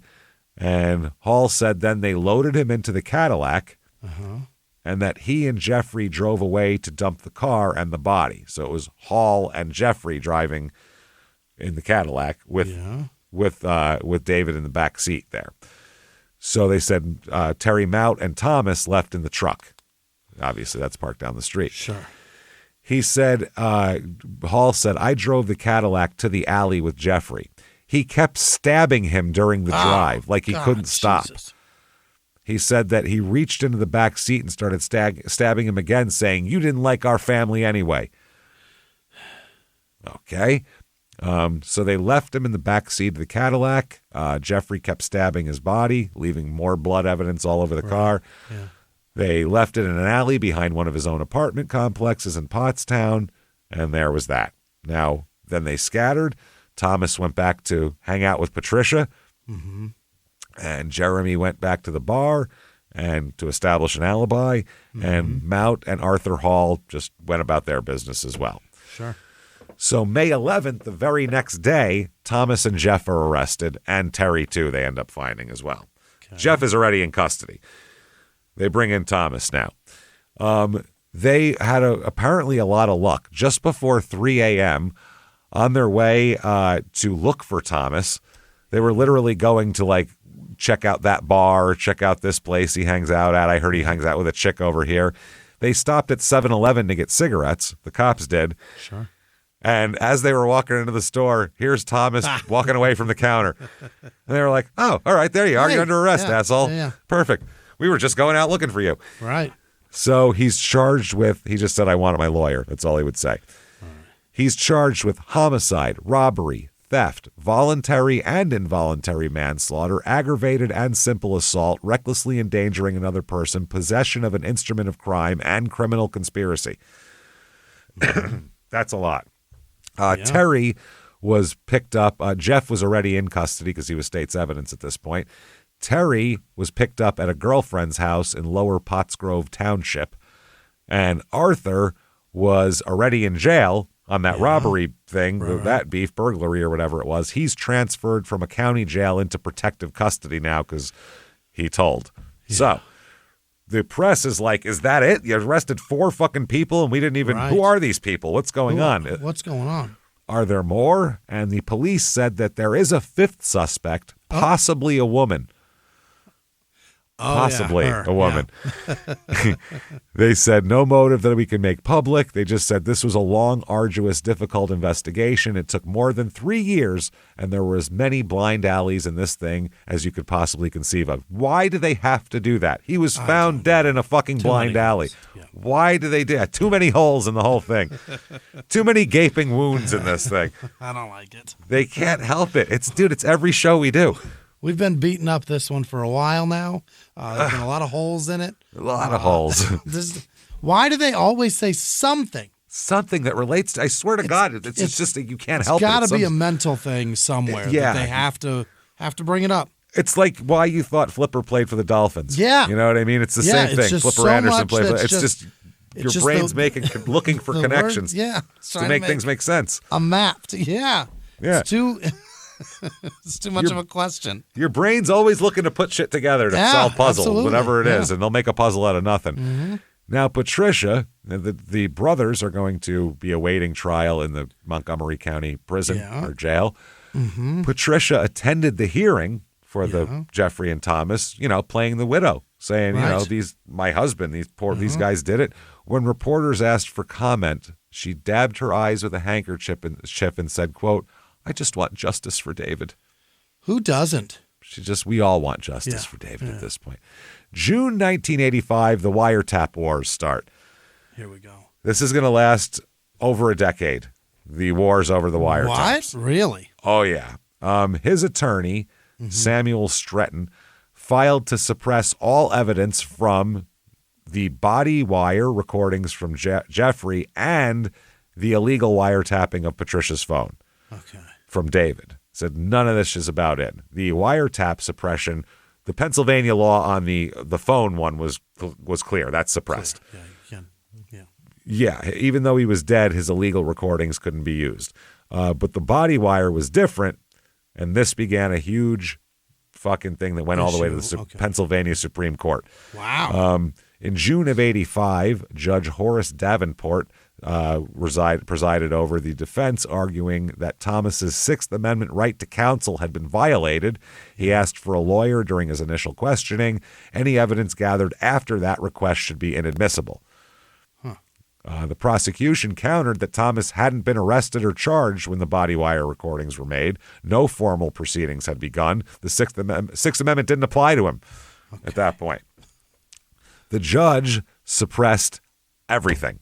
Both wiretaps. Yes, both of them. Jeffries Don't bring and any Patricia. of this shit. Yeah. Not allowed to do it. It's at that point that they offer Thomas a deal because it's going to be hard to convict him without the wiretap shit. Because it looks like co-conspirators blaming each other at that point. Sure. So they offer him 5 to 10 years.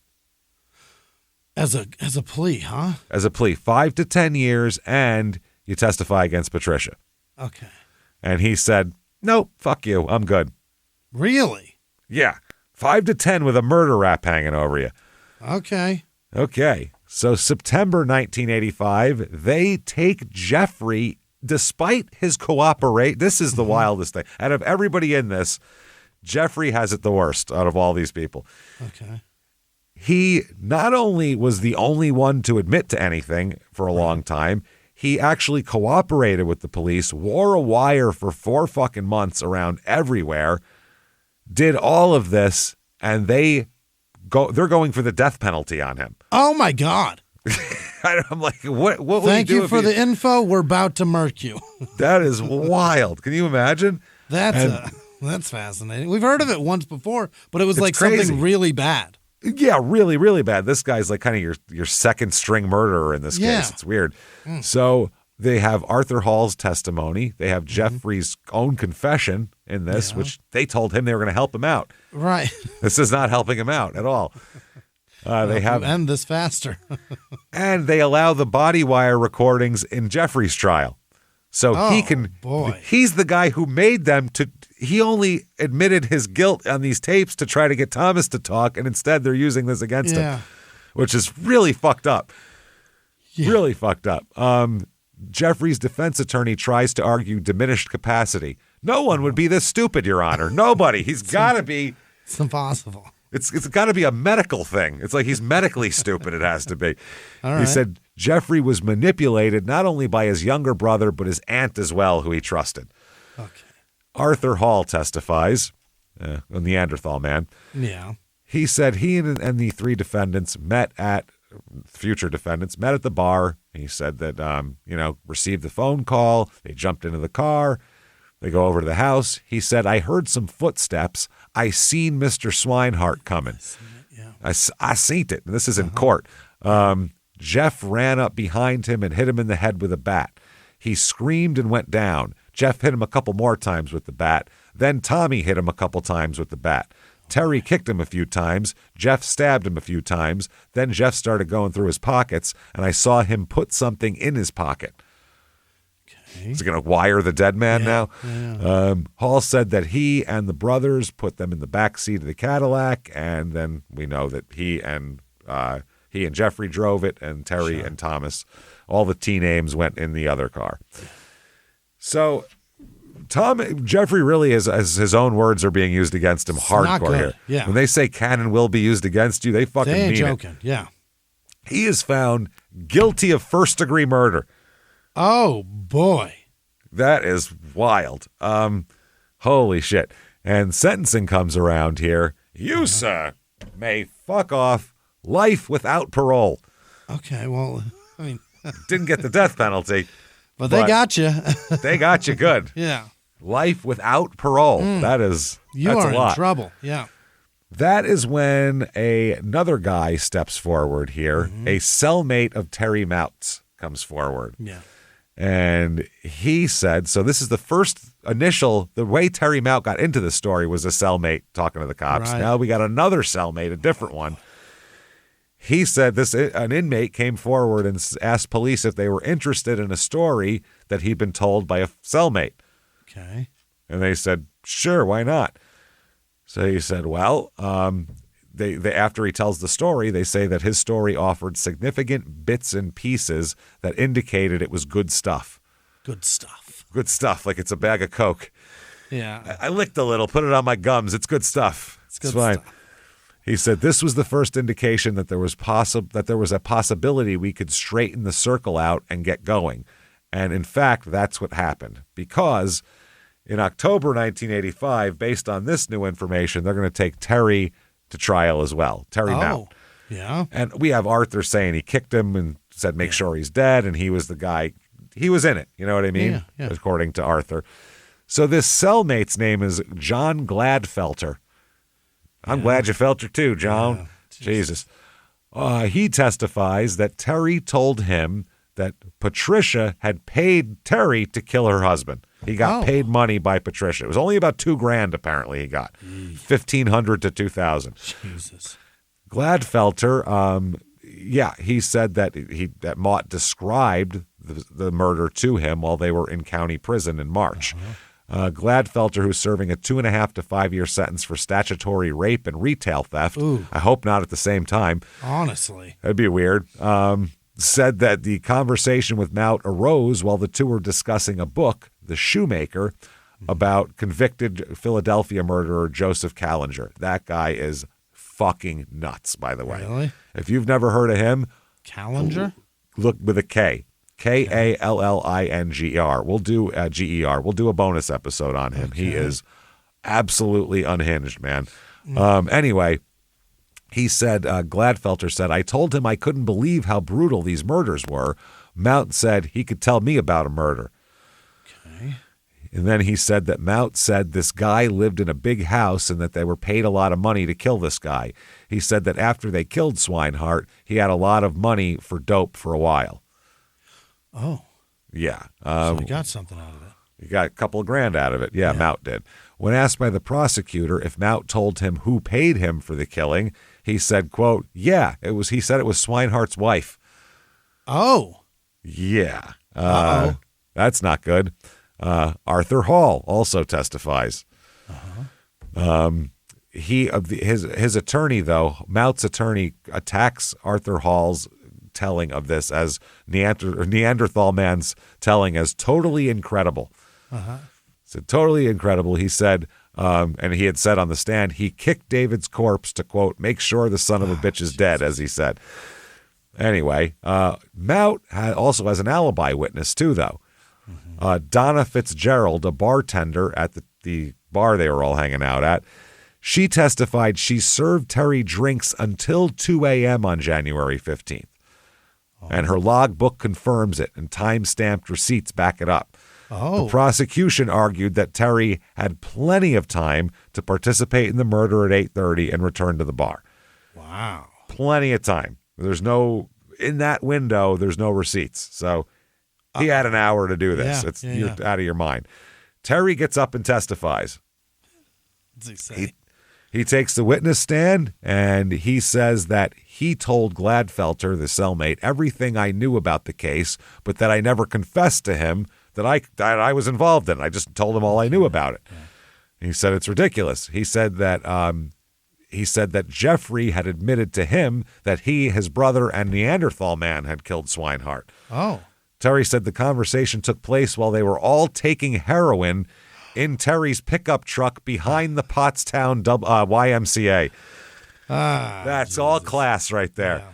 Let's go in my pickup behind the YMCA and shoot some dope. Yeah, that's great. Talk about murder. Talk about some murder. So during the closing arguments, the defense rips Neanderthal's testimony. They said that Hall had arranged a, quote, sweetheart of a deal with the district attorney's office in exchange for his testimony against his co-defendants. The lawyer also said that because of his cooperation, Hall would not have to plead guilty to murder and that he would be permitted to serve any sentence he receives in a county prison, which is safer than a state facility. Okay. The prosecution... By the way, the prosecutor's name is Jay McNulty, which is hilarious. Really? McNulty is on the case. Jay McNulty, too. Jimmy McNulty. Wow. So he said that he concedes that in his closing statement that his office had made the deal with Arthur Hall, yes, but argued that his testimony was corroborated by physical evidence taken by state police investigators and Jeffrey's fucking story and wiretap shit. Right. He said, our theory is that this was not a conspiracy to rob, but a conspiracy to kill David Swinehart for reasons I hope that are very apparent to you. Okay. Verdict comes in. Here we go. 12-member jury deliberates for 14 hours over 2 days. That seems like more than you would need, doesn't it? Yeah. The jury foreman announces, now he, by the way, is up for first-degree murder, second-degree murder, and third-degree murder, voluntary, involuntary manslaughter, robbery, conspiracy. Ooh. He is found not guilty of everything. No. Really? Everything. I don't even know what that's wild. How do you do that? I don't know. There's evidence. All right. So, Evidence, multiple people testifying against you. That's wild. I don't know. As the jury foreman, Norman Marlin, Jr., announced not guilty to the charge of first-degree murder, Mout, a short, wiry man with neatly trimmed dark hair and mustache, closed his eyes and broke into a slight smile. After the verdicts, all the charges were announced. After the verdicts to all the charges, Mout turned to his attorney, Richard Winters, next to him at the defense table, shook his hand, and told him, because he's appointed, but he said, "You'd be worth it to pay you for that." I would have paid for that. I wish I could pay you. If I had it. The courtroom erupts into chaos when he's found not guilty. Yeah. Patricia faints. Really? She faints in the courtroom. The Swinehart family is very upset. After the jurors were dismissed, the judge and Swinehart's mother, Viola, David's mother, Viola, walked into the corridor outside the courtroom where she paused for a moment and then said, "What kind of jury is this? What kind of bullshit is this? What kind of bullshit?" She said, "I'm just completely surprised. I don't know what else to say." She was there the entire trial, and she said it was crazy. Mout's lawyer said, "I think that this jury came to the conclusion that Gladfelter wasn't lying, but that he had just mistaken what Mout may have told him in jail." Okay. Mout acknowledged that, yes, I did. I just said I didn't do it. I told him what I knew. Problem is, before he can even leave the court, he's arrested again immediately on unrelated forgery and theft charges. He's always got something hanging over You're going to jail today, no matter what. Either way, you're not going home. He's going to end up being in jail for the next 20 years in prison he'll spend. Based on this shit, not even based on murder. Wow. Got away with that, but you're getting 20 anyway. 1986, Thomas has his wiretap appeals. The Commonwealth appeals the decision to suppress all the wiretaps to the Supreme Court. The Supreme Court, they affirm that David's recordings of Patricia over the phone are still out. Okay. But now they reverse the wire, Jeffrey Ware in the wire, and now those recordings can be used against Thomas. Okay. So here we go. 1987, Thomas's cellmate comes forward. Stop talking to people in jail. Just stop it. I get that it's late and you're bored and you feel like no one can hear you because you're literally in the belly of the beast. I understand it, but shut the fuck up. Yeah. This is John Hall. No relation to Neanderthal man, by the way. Different Hall. Or Oates. Or Oates. None of them. Daryl, not related to Daryl, Arthur, any of them. I wonder if Arthur Hall was Daryl's father, maybe. Do we know that? That's not true for sure? I don't know. I got to find out if any of these people are related to Daryl This girl's Hall. name was Sarah Sky, too? Sky, S-K-Y. Was it Hall and Oates? Sarah Smile. Yeah, did they? That's funny. Smile for me, Sarah. That's fun. I'm telling you, it's all involved. Crazy. It's all involved. So March of 87, police receive a statement from John Hall, who'd been incarcerated with Thomas in the Northampton County Prison while he's awaiting whatever the fuck they're going to do. Whatever they're going to get, yeah. Hall said that Thomas told him, quote, he wanted to kill David Swinehart so that he could be with Patricia Swinehart and have David Swinehart's money. Oh, that's all of it. Yeah. 1988, in June, Thomas's trial is finally set to start. Here we go. Finally. That's when his lawyer, the Samuel Stratton, this guy's a crafty son of a bitch. Yeah. He puts a second motion in to suppress based on Commonwealth versus Schaefer, which was a new case about privacy rights and consensual recordings that kind of threw everything up into the air. Okay. The judge was swayed by the law because it's an evolving law and didn't want to get it all fucked up on appeal, so he suppressed the body wire evidence again. Oh, boy. So now they're not going to bring him to trial. They got to get this figured out first, so they appeal it. There's another reversal. Now it's allowed in. So then they take it to the Supreme Court of Pennsylvania, and the Pennsylvania Supreme Court dismissed the appeal as improvidently granted, and the body wire recordings would be admissible. Okay. Right. Now, he refiles in April of 89 to a second petition to the Pennsylvania Supreme Court. Then they just sit on the case for like 2 years. Why? Nobody can do anything while they sit on the case. We're talking more than that. Like, oh, Christ, almost 4 years they sit on this fucking thing. Okay. 1990, Patricia she's going about her life. Thomas is sitting in the jail still. He's on no bail for the last 5 years. So sitting there. Now, Patricia, she keeps the house. She kept the insurance money, her kids, cars, all that. She's been financially secure. She's seen around Pottstown, shopping, going to PTA meetings, living a normal life, doing her thing. By the way, she's not fucking him anymore. Thomas and Patricia, they've been done together. Yeah, he can't help anymore. Yeah.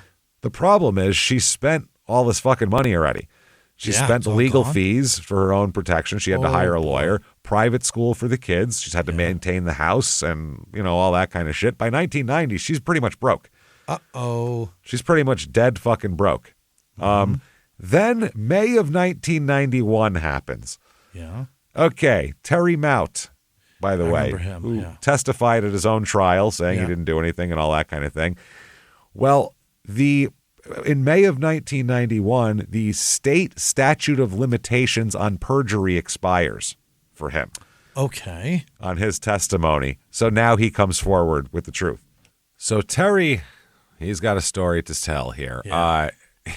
He said he was recruited by the brothers. Yeah. He said Jeffrey told him initially about this in December of 81. He said, you want to help us kill this David Swinehart. So it was from the beginning a murder. He said he met with Thomas and Jeffrey and Patricia Swinehart at Thomas's house in Pottstown. Okay. He said that Thomas offered him $1,500 up front and another $1,500 after the killing was completed. Why do they think $3,000 is enough?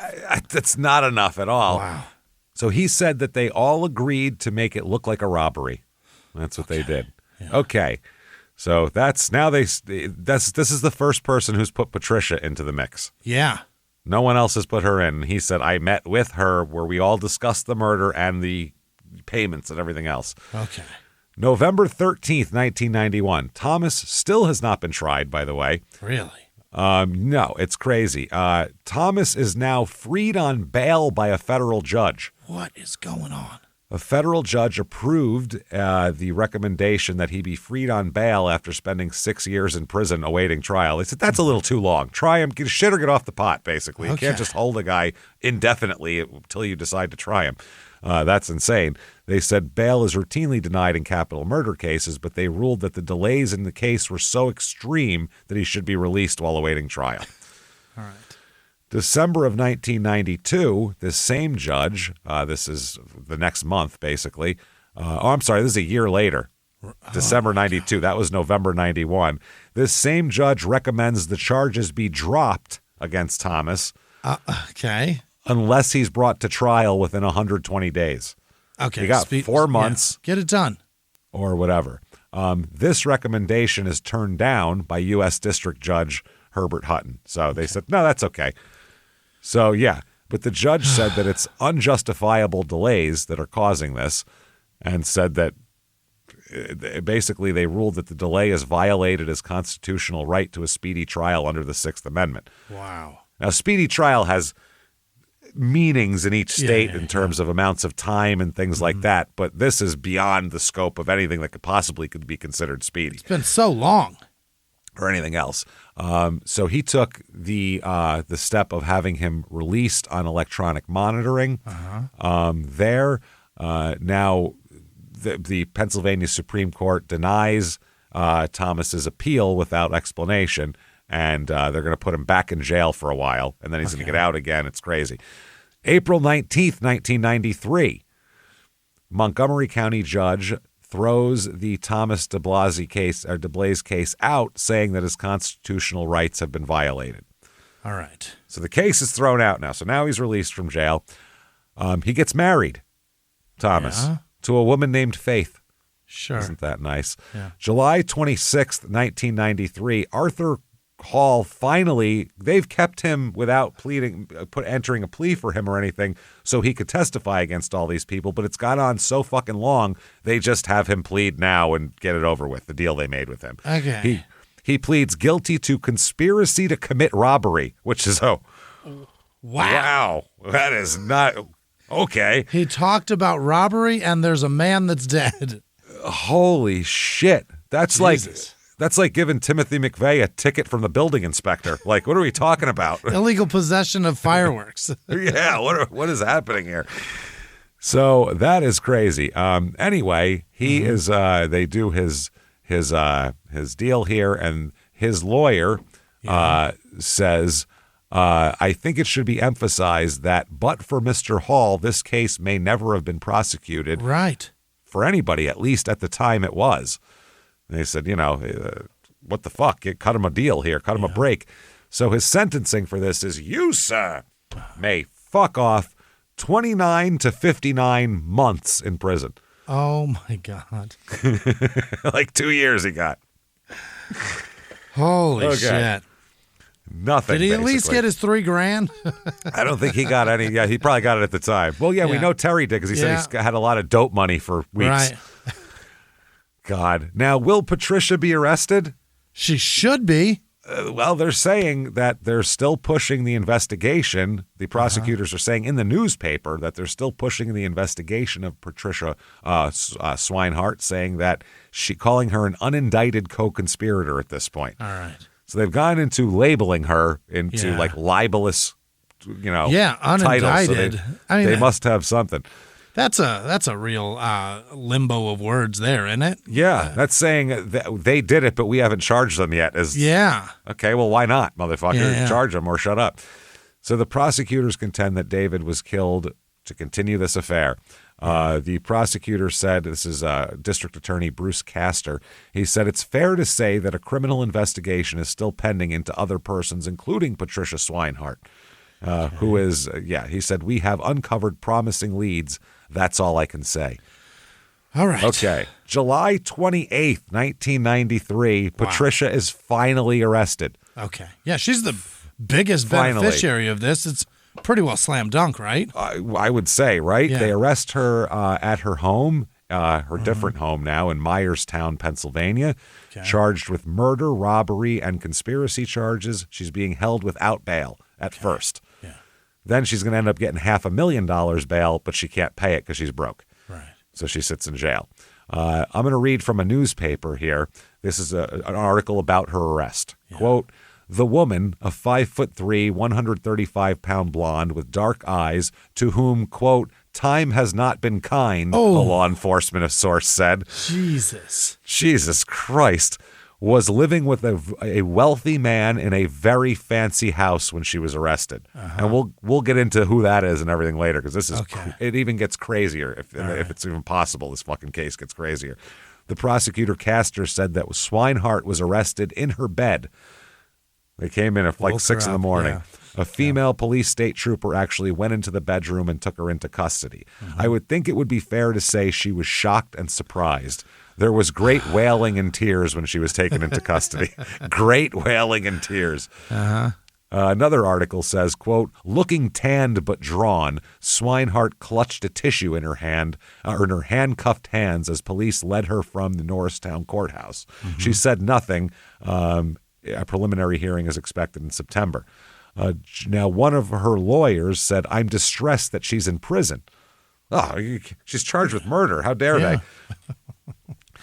He said she's a devoted, attentive mother who spends her time tending to her grandchildren, gardening, and breeding bull mastiffs. What are we talking about here? She's a dog breeder now. Yeah, come on.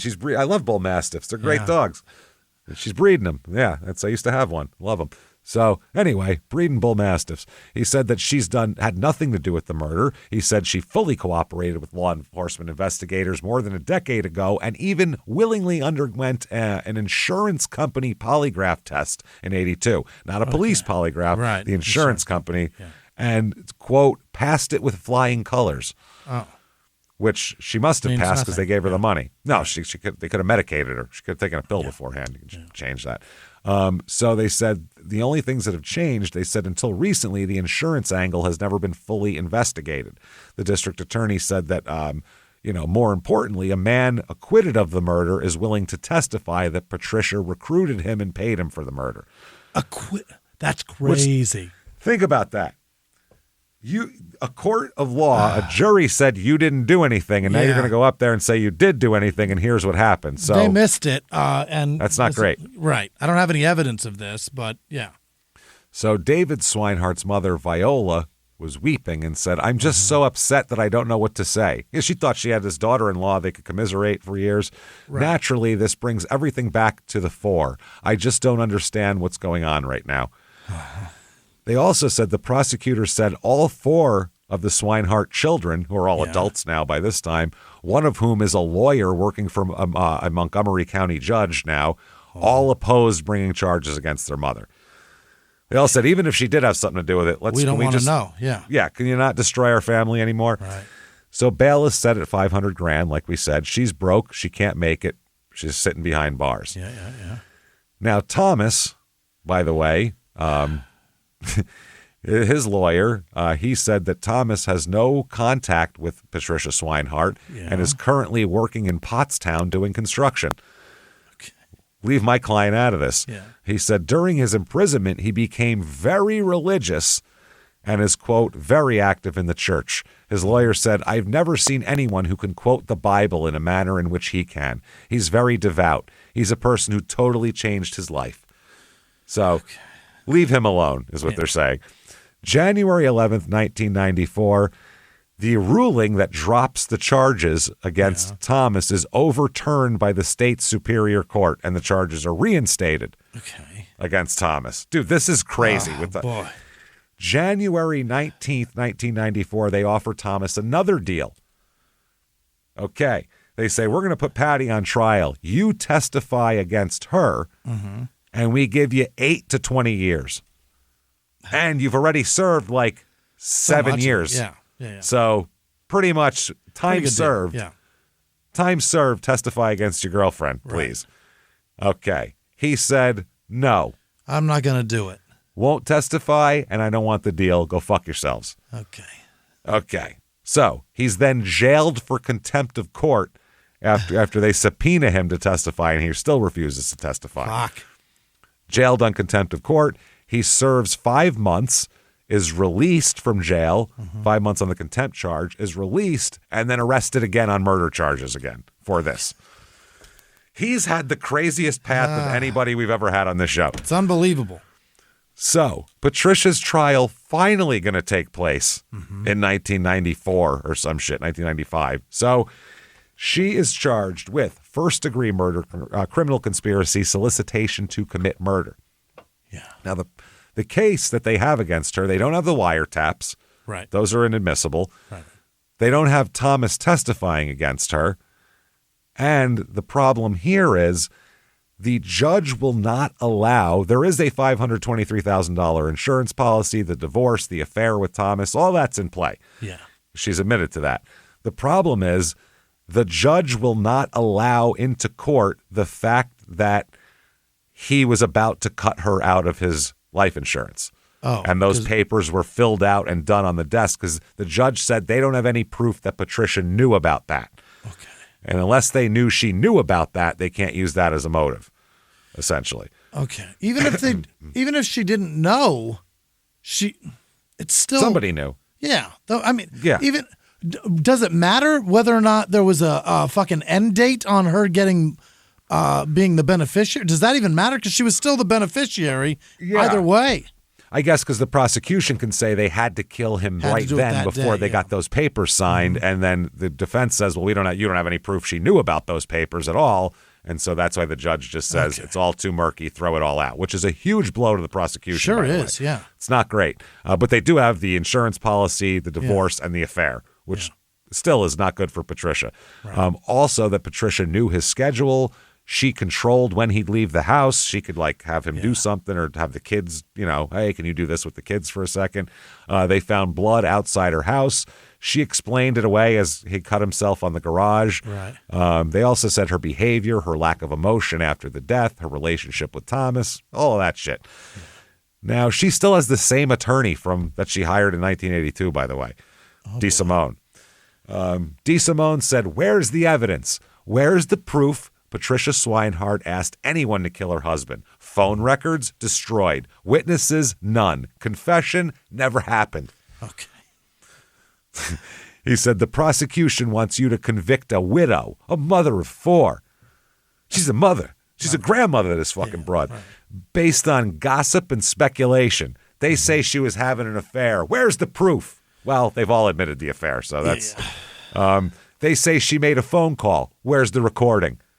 Meaning the phone call to Thomas to tell him to come to the come to the house because he's about to leave. Yeah. They say that she had nothing to do with the murder. Frank DeSimone said the case against her is based on testimony from a former defendant in the case, a career criminal who admits he lied under oath more than once. He said, "You're going to see a hall of shame criminal testifying before you," is what he tells the jury. He says, "Patricia Swinehart is guilty of one thing, bad judgment in marriage." Okay. David Swinehart was a serial cheater who abandoned his family for a younger woman. Patricia survived that betrayal. Now the state wants to punish her for his death? That's also a real big motive to kill somebody if you're real pissed at them for fucking some young chick. And he's not. The young girl didn't kill him. Yeah, no, she didn't do it. Right. Wow.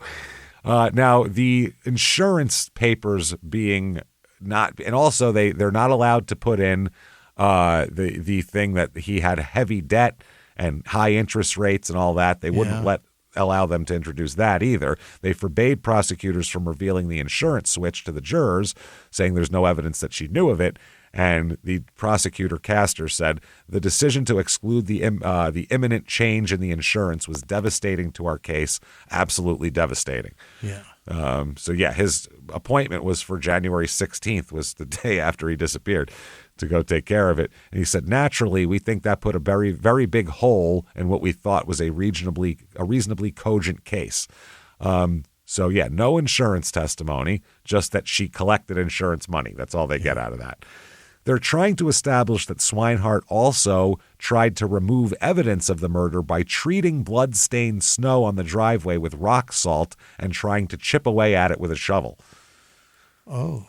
In her 1982 statements to police, Patricia acknowledged salting the driveway and shoveling, quote, isolated portions of it.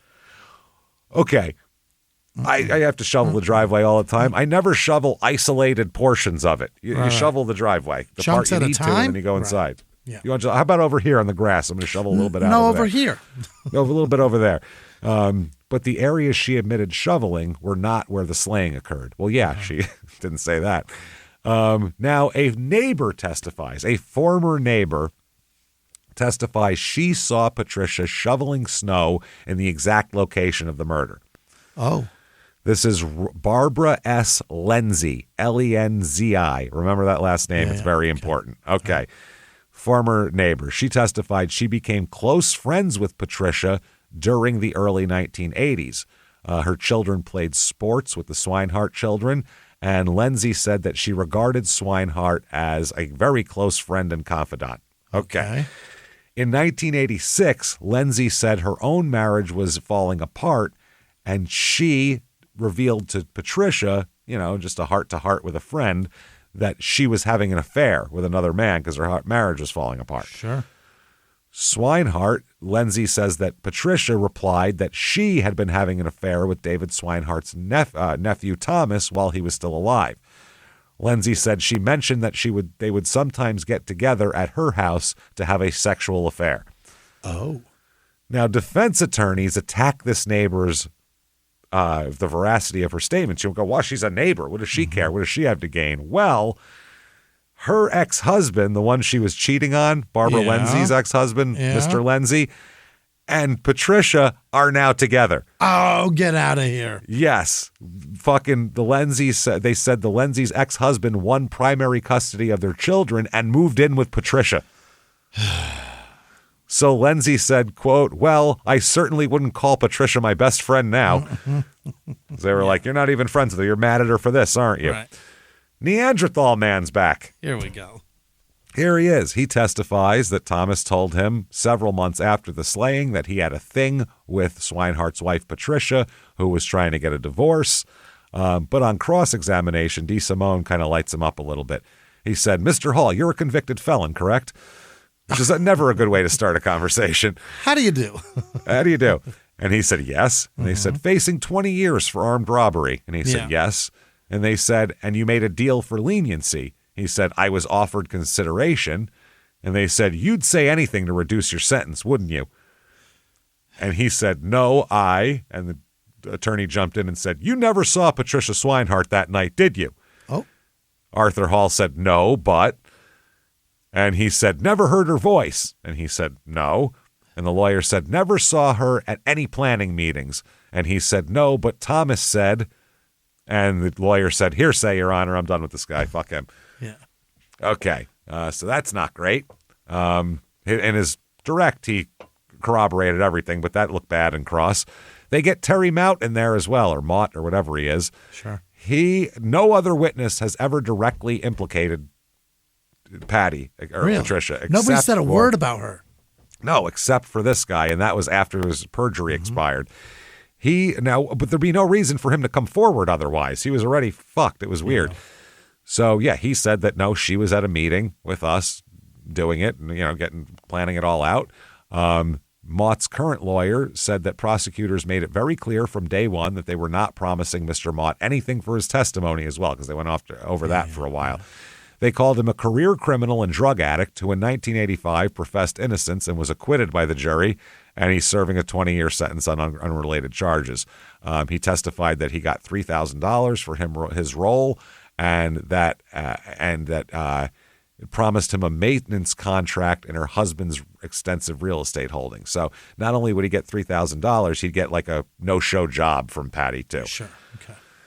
Now, in court, Patty's new boyfriend's son, who apparently plays football for Ohio State. Really? At this point, Penn State. I'm sorry, Penn State. Okay. All right. So he might just be angry because he fucking hung around Sandusky for too long. But wow, this guy had an outburst in the courtroom. This is Carmine Lindsay, who's 18 years old, lunged toward prosecutor Castor. Oh boy. As the prosecutor grilled a defense witness. Relatives and courtroom deputies grabbed this guy and shoved him from the courtroom as the jury watched all this. This is fucking crazy. This was a lawyer's questioning of Swinehart's daughter. He got about 2 steps from his seat before friends and family members and courthouse deputies subdued him and dragged him out. They rushed him from the courtroom. Patricia Swinehart's mother yelled, "See what you do?" to the prosecutor. "See what you've done to me and our family." Right. So the incident left the jurors a little bit concerned. The defense attorney said, "I think the jurors felt apprehensive about the incident. They wanted some explanation. What the fuck was that about?" Right. They said they asked the judge to speak individually to the jurors, and they did that, and they came away reassured about the jury's fairness. They said, frankly, we're surprised. Some jurors might use this as an excuse to get off the jury, and nobody did. This is such an interesting story. Who the fuck wants to walk away from this? Why would you leave? I wouldn't leave. I'd be fascinated. This was the second outburst of the week. On Wednesday, one of Patricia's sons grabbed the prosecutor's arm in front of the jury and whispered angrily at him. Oh. Mad that he was prosecuting his mom. You can't do that. Can't do You that. just can't do any of that. Then there's other juror issues here. They said they've been sequestered in a hotel since the trial began because it's so much public, spotlight on this. Sure. One of the jurors' homes was damaged by recent flooding, and the other jurors complained that their hotel rooms had been burglarized while they were at court. This is a mess. Yeah. A manager at the hotel said the complaints had been handled internally and said, "We weren't sure whether some money was actually taken or it was misplaced," the manager said. He said only one room was affected. So the incident in the courtroom, quote, was the straw that broke the camel's back in terms of anxiety for the jurors. Mm-hmm. So, in closings, The prosecutor says lust and greed, ladies and gentlemen, 2 motives for murder. Yeah. This is 2.5-hour closing. Oh, boy. She goes into the divorce thinking she'll take him to the cleaners, make a ton of money, and be done with that SOB. Then she decides the only way she's going to get any money is through the life insurance, and the plan to commit the murder is made. All right. And we told you all how it happened. Now, the defense, in a 5-hour closing. Oh, my God. 5 hours of listening to this guy talk. This is fucking wild. Okay, this is couple different attorneys, but one says, we know that she wasn't involved with Terry Mout. He is one of the most baseless, immoral persons I've ever seen in court. Is that right? Then DeSimone said, you have to acquit her. He said, this is a disgrace. This prosecution, a disgrace. Right. Pounding on the jury box, too, while he's doing it. He ridiculed the prosecutor's office. He asked, why would Patricia plot a murder outside her own home on a night when her house was full of people? It was just her kids. It wasn't full of. She didn't have a party going on. Why kill her husband when his estate could have grown considerably had he lived? He was in debt. So, and why did Mout describe her hair as blonde when pictures from 1982 show it seems to have been a dark brown? This is nonsense. This is Disneyland. Where the fuck did Disneyland come from? They don't have anything to corroborate him. Nothing, he says. Okay. This is all while pounding on the jury box. He then tried to discredit Terry Mout. He said, no matter what dog and pony show they put on, this case rises and falls on the testimony of Terry Lee Mout. He says that he's serving time in prison. He's a liar. He said, they presented you with this animal to convict this woman. He's an animal. Yeah. For what? Maybe a headline, maybe a career. If she's convicted, Mout's getting out of prison. Count on it. Mm-hmm. He then called Mout a predator, a beast, a savage. A beast. A beast, predator, savage who lies so effectively that the jury acquitted him of murder. That's how good of a liar he is. He got off on murder charges. Yeah. He said, this is my favorite. I've never heard a defense attorney or anybody say this in a court of law. Quote, he's raping you from that witness stand. Oh, my God. It gets from better. All the way over there.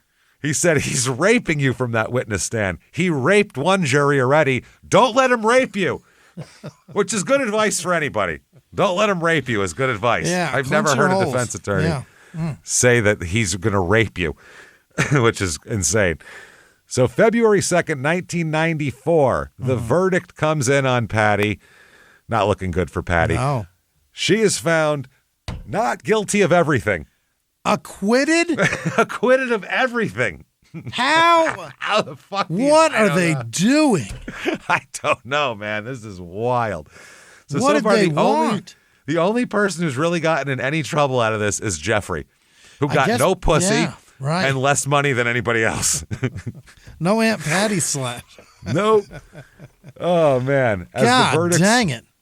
From the paper, it says, as the verdicts were read, Swinehart pitched forward in her chair, then slumped, sobbing against the shoulder of one of her lawyers. She waited for the jury to leave, then lunged toward weeping family members as they swarmed around her. Thank God, Patricia said over and over again. She and her family then hurried from the courtroom without comment. So, in the eyes of the law, she did nothing. Jeffrey did everything. Mout did something on a different case. Hall, what Hall get? Fucking 2 years? Yeah, that he had already served. What in the hell is happening? This is a fucking mess of epic proportion. And Thomas still went hasn't even tried yet. He hasn't even been tried. Hasn't even been tried yet. We'll get into that. Oh, boy.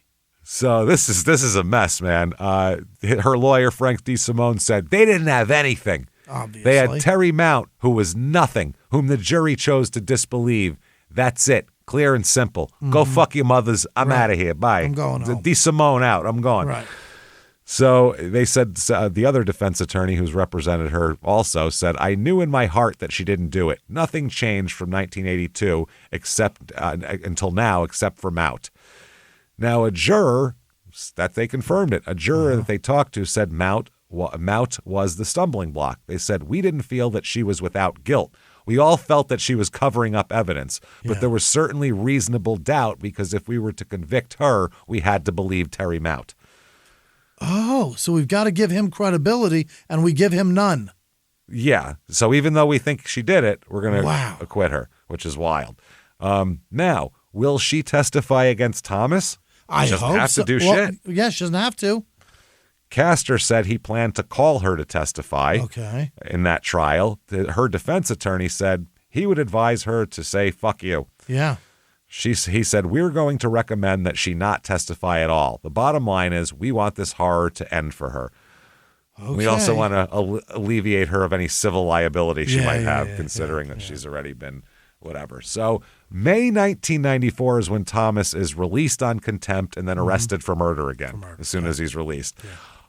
Next year, August 1995, the Pennsylvania Supreme Court refuses to throw out the murder charges against Thomas, saying that it caused an extraordinary delay in his trial, but still you have to do it. Yeah. November 1995, a U.S. magistrate recommends all charges be dropped against Thomas due to unexplainable and unjustifiable delays. A judge rejects the recommendation again to drop the charges, and they're going to fucking take him to trial. Okay. Right before the trial, a deal is offered to him. Oh. Because if they can't convict Patty, what the fuck makes them think that this evidence is going to be better against Thomas? Yeah, right. You know?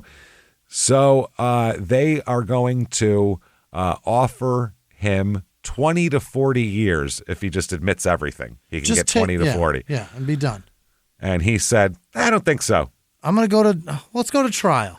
Yeah, you guys are like 1 for 3 in trials so far. You're pretty bad in terms of convictions. Yeah, you're not doing too well. Yeah. It's like 15 years later almost, so okay, go fuck yourself.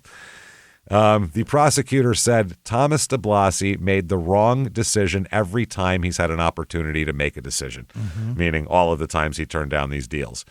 The prosecutor now, same guy, Bruce Castor, he had got the body wire recordings in. Not the ones from the house, but the ones that Jeffrey was wearing. Yeah. Those are in. Jeffrey's going to testify against him. Oh, shit. All he asked for is a transfer to a minimum security facility. Send me somewhere better to do this time. Send me somewhere cushier, and I'll put my brother in prison. No problem. Okay. All right. They also have Arthur Hall's testimony, and at the last minute, Patricia agrees to testify.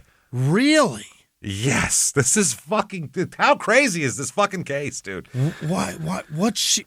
Oh, she's out of her mind, right? By the way, is there a good person in this entire I haven't group found of people? One. Apart from... I mean, he we'll talk about him. Yeah. Oh, boy. Nobody liked... It's crazy. So... All right. Well, it's crazy. Anyway, openings in the case. The prosecution, here's the defense. Opening statements for the defense. He tells the jurors, this is not a trial about Patricia Swinehart. This is not a trial about insurance. This is the trial of Thomas DeBlaze, which sounds like he's really setting up a movie. Right. We admit there was an affair. We do. He had an intimate physical relationship with his aunt. Okay. Quote, it is ugly in many people's books, but it's certainly not a crime. I knew it was a rule. I didn't know it was a law. Yeah, in some states it's illegal. Holy shit. Now, the tapes are allowed in. Like I said, all the tapes that Jeff had, this has gone back and forth 20 times, these tapes, and they're finally allowed in. 11 years coming. Every lawyer that's defended Thomas has had these tapes thrown out for the last decade. And yesterday, at the second day of the trial, they play what they call the brothers' crackling, curse-filled, fragmented, and at times oblique conversations. All right, here we go. They said the only thing you have to worry about is what I gave you, which is the one we did before. Yeah. We talked about that one here. He said that the only thing you have to worry about is what I gave you. That's if you're sure that's taken care of. You burnt that right. And him saying, that's that with the clothes in it. Yeah. With the blood, the pants in it, and the rope, everything's gone. That shit back and forth. The only thing's not gone but the money. I still have that buried. What should I do with it? Oh, spend it. There's that. And then also you got your cut. You want to end up like Uncle David. She looks good for a widow. They'd have moved by now if they had something. All the main things. Now, the defense attorney calls the tapes, quote, totally inconclusive. Really? Could have been talking about anything. He said 10 tapes, multiple hours. You'd expect more. Would you? Yeah. He said, I don't know. He said the tapes incriminate Jeffrey, but they don't incriminate Thomas. Mm-hmm. He said Thomas suspected his brother was trying to set him up, too. So he was just kind of like trying to shut him up. Arthur Hall, Neanderthal man, comes to court again. He's in court a lot. Poor bastard. He said, I told Tommy that a nephew of Mr. Swinehart, David Schiffley, had been questioned before the grand jury about the slaying. He said the district attorney told him they had a tape of Mrs. Swinehart and Tommy talking. She made a comment that she'd like to get rid of him and that Tommy said, after tonight, you won't have to worry about it. Tommy just told me, yeah, we had a thing, but he didn't want to discuss it no more, meaning with Patricia. Right. He told the jurors that he entered the High Point Tavern shortly after 8. Thomas received a call over the telephone. Quote, Tommy had a brief conversation, put the phone down and said, all right, let's go. He's there. So on the way to the home, he said that the DeBlaze brothers talked about killing David. He said that would eliminate all our problem, mine and hers. I just want the son of a bitch dead, Thomas is quoted as saying. Yeah. And then they went and killed him. So, he also testified that he believed he was, quote, going to rob a man, but that instead they beat him to death on the way. Or they beat him to death when he came out. Jeffrey came up behind him, whacked him over the head with a baseball bat. It was a very hard, an overhand swat. And he was demonstrating the blows with a wooden pointer. Oh, my. They gave him a pointer. He said Jeffrey handed the bat to his younger brother and that Tommy hit Swinehart a couple of times, saying, this is the end of all our problems. Crack, this is crack, it. crack. Yeah, we're going to fix Yay. it. Yeah. Now, cross-examination on Neanderthal man here. Mm-hmm. They questioned his credibility and grilled him about repeatedly lying to police and a grand jury before finally agreeing to cooperate in 1985. He admitted he'd lied when he denied any knowledge of the murder, saying that he did so out of fear. And they said, you'll do whatever it takes to satisfy the Commonwealth. What you've said has been dictated by protecting yourself, hasn't it? Patricia testifies. Here we go. Now we finally get a story out of her. We've gotten no words at all. Story out of her. They said she looked like a suburban grandmother, very conservative dress, pearl necklace. Nothing of, I'm a woman who fucks her nephew. None of that stuff. Yeah. So she took the stand and she was called to account for her actions and everything. And they said this was the first time in a decade where she actually asked to explain herself. Yeah. And with her personal attorney close by, she admitted to having the affair, but repeatedly said she could not remember the details surrounding the incident, meaning the murder. I can't remember anything. Wow. She said, I don't know what to say to you. It was a long time ago. I just don't remember. Wow. The district attorney, who reiterated question after question only to receive the same answer, called the testimony evasive. He said he would call her back later if he needed to. At one point, this is the back and forth. Mrs. Swinehart, did you have a sexual relationship with the defendant? Yes. He was your nephew. By marriage, my husband's nephew. Yeah. I didn't fuck my sister's kid. Yeah. When did this relationship begin? Summer of 81. While you were married? Patricia said, my husband had left me for another woman. She tried to maintain her composure, but having to describe the affair in court was a little weird for her. They said, did you ever discuss your husband's insurance policies with Thomas? She said, everyone knew David had insurance. How? I know nobody's insurance status unless it's someone I'm married to. I have no fucking idea what anybody's life insurance. I got no friends. Yeah, I know nothing about their shit. We know each other's because we're in business together and we have to because that's it, though. Nobody else on earth I know about. They said, did you ever ask Thomas to kill your husband? Absolutely not, she says. Did you call Thomas the night of January 15th, 1982? I don't recall. Well, I guess wow. It's been years. I don't know if I called him or not that night. He said, you don't recall calling your lover the night your husband was murdered. And she said, it was 14 years ago. I mean, oh, my God. I guess you would these know are that terrible night. answers. Yeah. Oh, my God. She said she didn't learn about her husband's financial troubles until after he was dead, which isn't true because when they talked about support, they had given her paperwork saying that he was in debt and didn't have any money. Right. She repeatedly said she couldn't recall how or when the affair began or how often they met. Really? She said, that was 15 years ago. I don't know. I remember plenty about 15 years ago. Plenty. 15 years ago, I know if I fucked somebody a lot. Especially if it was around my spouse being murdered. I probably remember a little bit about that. They said, did you want the neighborhood, the Pottstown community, to know about the affair with your nephew? And she said, I didn't think about that. Oh. Didn't even think about it. Wow.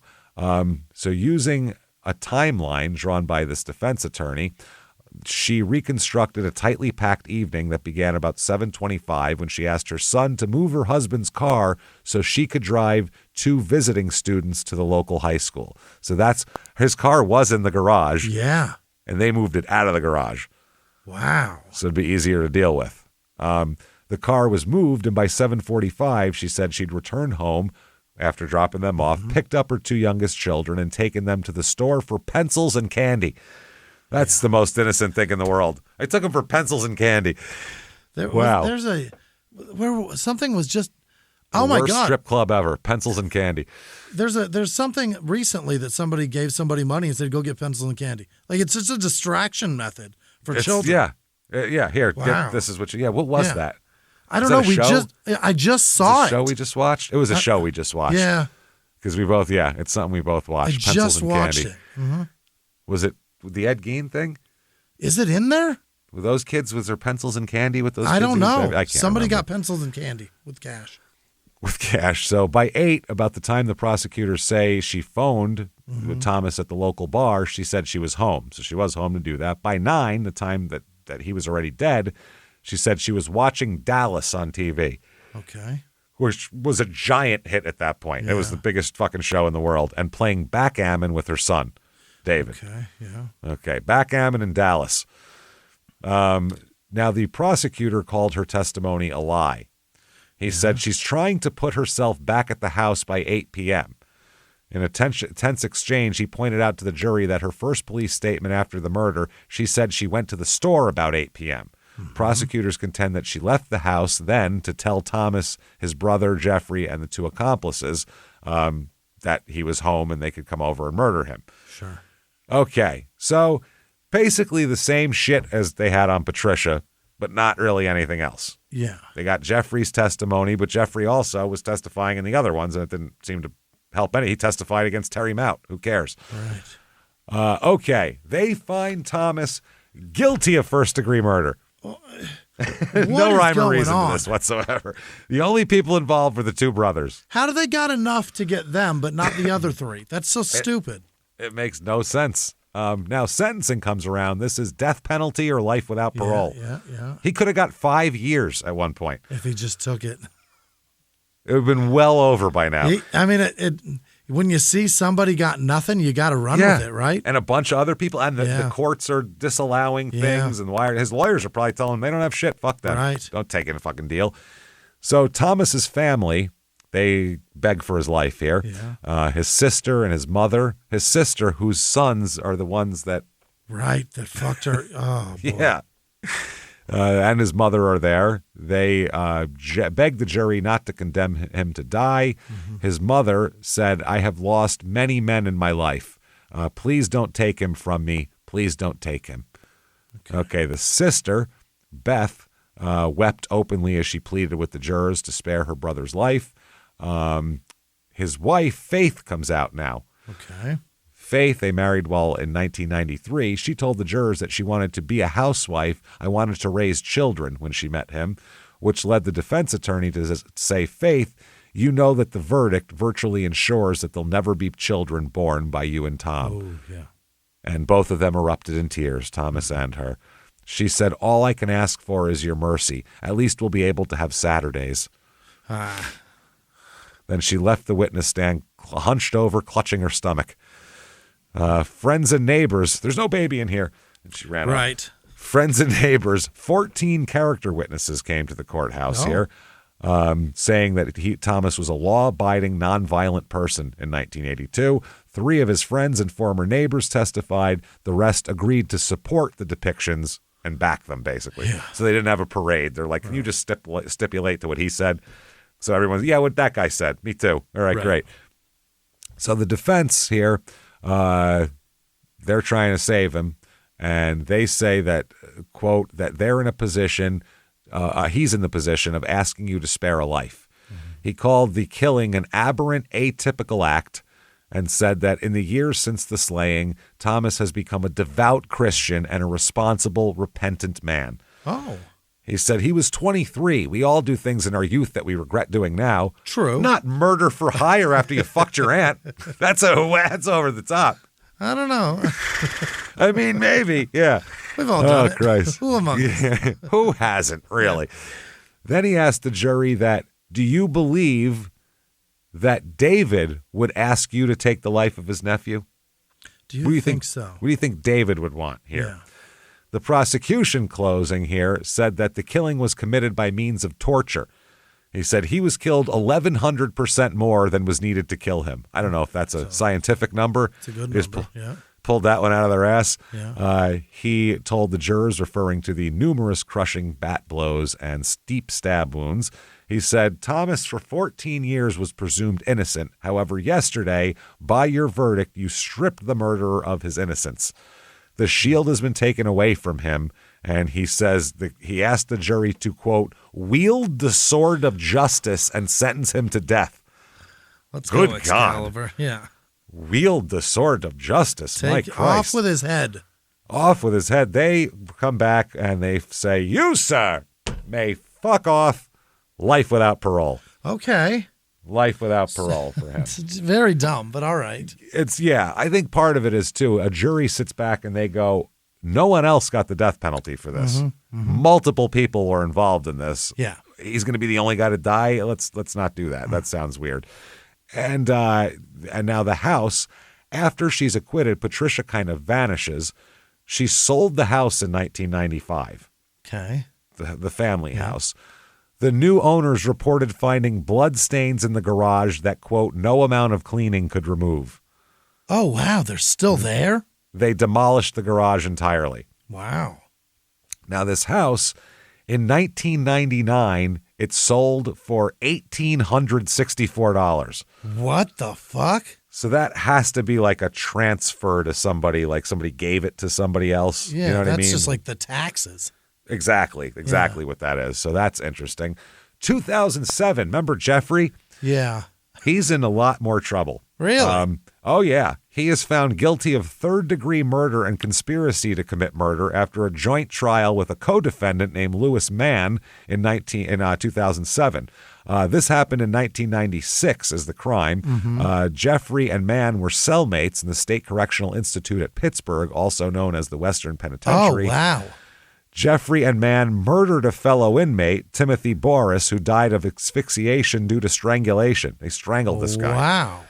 Since he was already incarcerated on another murder, his conviction triggered a mandatory sentence of life imprisonment, which he already had. Mm-hmm. There was testimony from that they observed the victim arguing with Jeffrey and Mann. According to this other person, he later spoke with the victim. Mm-hmm. After this guy was asked what the victim stated, there was an objection and all this goes on. And they go on. They said that the argument was about drugs, that Jeff gave him some drugs and Tim got scared and gave it to another guy. They had an argument because the guy died from the drugs. Okay. This guy also testified that he witnessed Jeffrey using a chokehold on the victim inside his own Jeffrey's cell while the other guy, Mann, was punching the victim. Afterwards, Jeffrey and Mann approached this other guy inside his cell and asked him for help carrying the victim back to his cell. Mm-hmm. This guy declined to help and suggested that they ask two other inmates, Carlos Vasquez and Adam Colon, for assistance. He then saw the four of these guys carrying the body of the victim.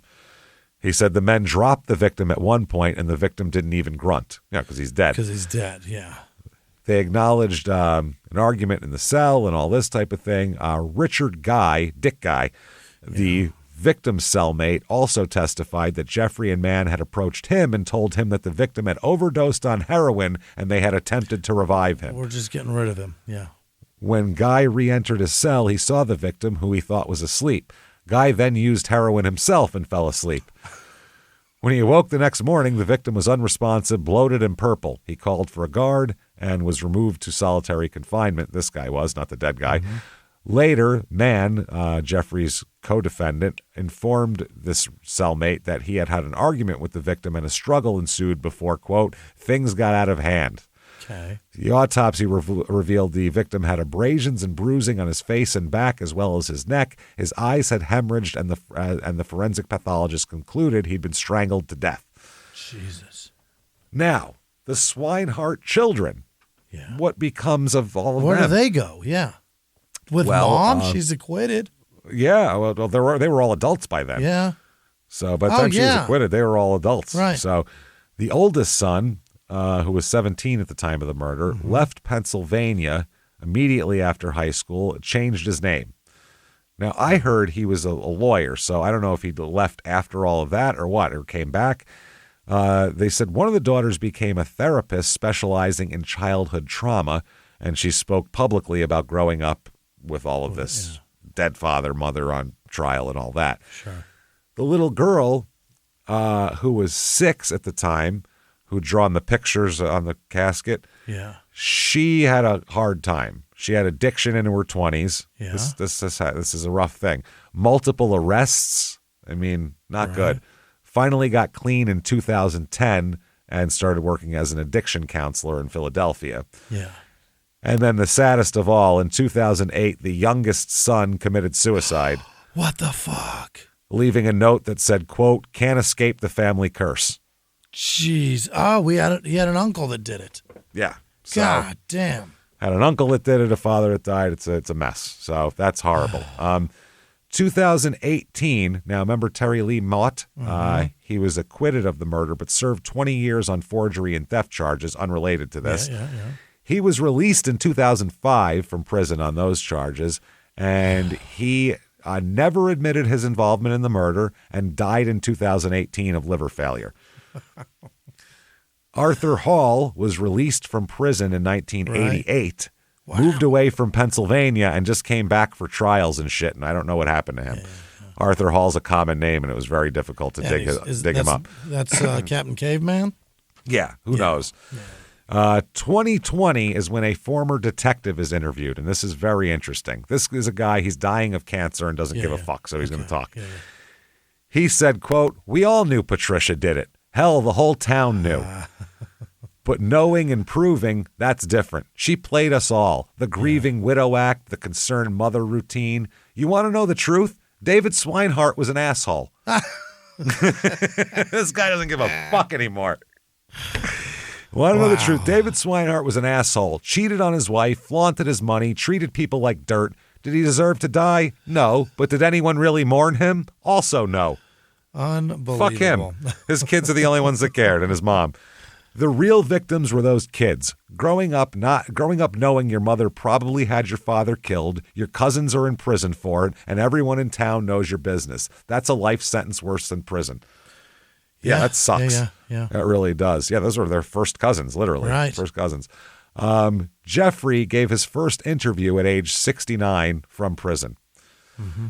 He said, I think about that night every day. Wow, that's a weird way to put that. Right. It's hard to, I think that night every day. Not the murder. That's a blur of blood and adrenaline. I think about the moment before when I could have said no, could have walked away, could have been anything other than what I became. Yeah. Thomas still won't talk about it, Jeffrey says, still protecting Patricia, I guess, or protecting himself from the truth that she used us all. Right. She played us. He said, you want to know the funny part? The money, that $523,000 we killed for, Patricia burned through it in 2 years on lawyers. We destroyed 4 families for money that just ended up in Frank DeSimone's pocket. That's unbelievable. Yep. He said, if I could tell young guys in Pottstown anything, it'd be this. There's no shortcut, no insurance payout worth your soul. You want money, work for it. You want love, don't look for it in your uncle's wife. Right. These are all you want money, work for it. You want love, don't fuck your aunt. These are all real basic concepts I think we can all agree on here. David Swinehart was a bastard, but he didn't deserve what we did. No one liked this guy. That's what I mean. Nobody does. And we didn't deserve what happened to us either, but we chose it. Every swing of the bat, every thrust of that knife, we chose it. I'll die in here. Thomas will die in here. Patricia's probably already dead. David's definitely dead. Was any of it worth it? What do you think? I'm going to say no. Nope. September 2021, Thomas wants an appeal based on the fact that he was only 23 years old when this went down. So? And the U.S. Supreme Court recently deemed mandatory life terms for juveniles unconstitutional. Wow. And they said, well, 23 isn't a juvenile. Keep fucking off, asshole. What are you talking about? What a dum-dum. It's close. Yeah, I mean, he had some developmental things. They're like, get the hell out of here. He's 23, for Christ's sake. Thomas is incarcerated at the State Correctional Institution at Cole Township, life without parole. He's had multiple disciplinary infractions early on, found religion in 2001, and became the prison chaplain's assistant. Wow, whatever. He knows how to get special privileges is what that is. Jeffrey is at the Huntingdon is what it's called, in Montgomery County there. Okay, now, other things that happened. The Swinehart case changed Pennsylvania law. Commonwealth versus DeBlaise became precedent for consensual recording admissibility, speedy trial rights during appeals, and wiretap evidence in murder cases. Oh. Bruce Castor, the prosecutor on all of this, went on to become Montgomery County District Attorney, then County Commissioner. He appeared on Investigation Discovery 5 times for different reasons, always citing the Swinehart case as the one that still haunts him. I believe it, yeah. The case is still taught at Pennsylvania law schools as an example of how you can very easily lose a case if you only have circumstantial evidence. Yeah. Never trust a family in murder conspiracies. For sure. And basically, this is how you not commit a murder. Yeah. This is terribly dumb. This is so bad. Now, Patricia, there's 2 conflicting stories, and I think I found the right answer. Patricia moved to Florida, then Arizona, then disappeared entirely. Some people say she remarried. Others claim she died in the early 2000s. This is an article from an article. In 2019, a woman claiming to be Patricia's daughter told a reporter, "My mother died in 2007, lung cancer. She never admitted anything, but she never denied it either. Her last words were, 'I'm sorry for everything.'" Okay, but that's that. But I did some digging myself and took way too much time to do this. But I found, and it's her, man. I found Patricia A., because she's Patricia Ann, Patricia Ann Lindsay. Her neighbor's fucking husband. Yeah. And it's Boynton Beach, Florida, and it's all of like her relatives are her relatives that we know of, her kids and shit like that. This says that she died on June of 2023 at age 82. Oh boy. That's what this says. I don't know which is true, but that seems right to me. She stuck around way too long. She married her goddamn neighbor's husband and moved to Florida. Oh, my That's God. fucking wild. This case was seen on Deadly Affairs, the TV show. 3 to Tango is the name of the episode. They said a love affair takes a murderous turn when David Swinehart discovers his wife skinny dipping in the gene pool, is the way they describe it. So there you go, everybody. Holy Pottstown, shit. Pennsylvania. That is one of the most twisted, weird, crazy goddamn cases we've ever covered. That's wild. fucked up, man. The whole thing is a disaster. Nothing good came of it. Just awfulness all around. How long did she live? I think till 2023. Wow. 82 years, I Good think, after all that. Lord. Who knows? So there you go, everybody. Yeah. If you like what we're dishing out here, if you like what we're cooking, please get on whatever app you're listening on and give us 5 stars. It helps so much. It really does help drive our show up the charts and helps out a lot. So do that. Head over to shutupandgivememurder.com. Tickets for live shows, merchandise for all the shows, tickets for live small town murder shows. About the only one left with tickets is Seattle on October 18th at the Moore, and that they just put out a low ticket warning. So if you want those tickets, get them right goddamn now. I saw they posted that last night. So get in there. Also, get your tickets for the virtual live show. We cannot wait. It is the Thursday right before Halloween, just like a regular live show, except you don't have to go anywhere in the world with Wi-Fi or internet. You can watch this. You want to hardwire it? That's up to you. I don't care. So get in there and do it. It's going to be just like a regular live show. Pictures, story, jokes. We're going to wear costumes like idiots. I'm going to make Jimmy smoke weed out of the apparatus that scares him. It's going to be hilarious. God damn it. Oh, you know it's going to happen. So it's going to be a lot of fun. Do that. Get your tickets right now. It's available for 2 weeks after it airs, too. So you can watch it 100 times if you want. You can wait and watch it at the end. Do whatever you want with it. We don't care. It's shutupandgivememurder.com. definitely get yourself Patreon. Oh, and yeah. Listen to our other two shows, too, Crime in Sports and Your Stupid Opinions, which we think you're going to love.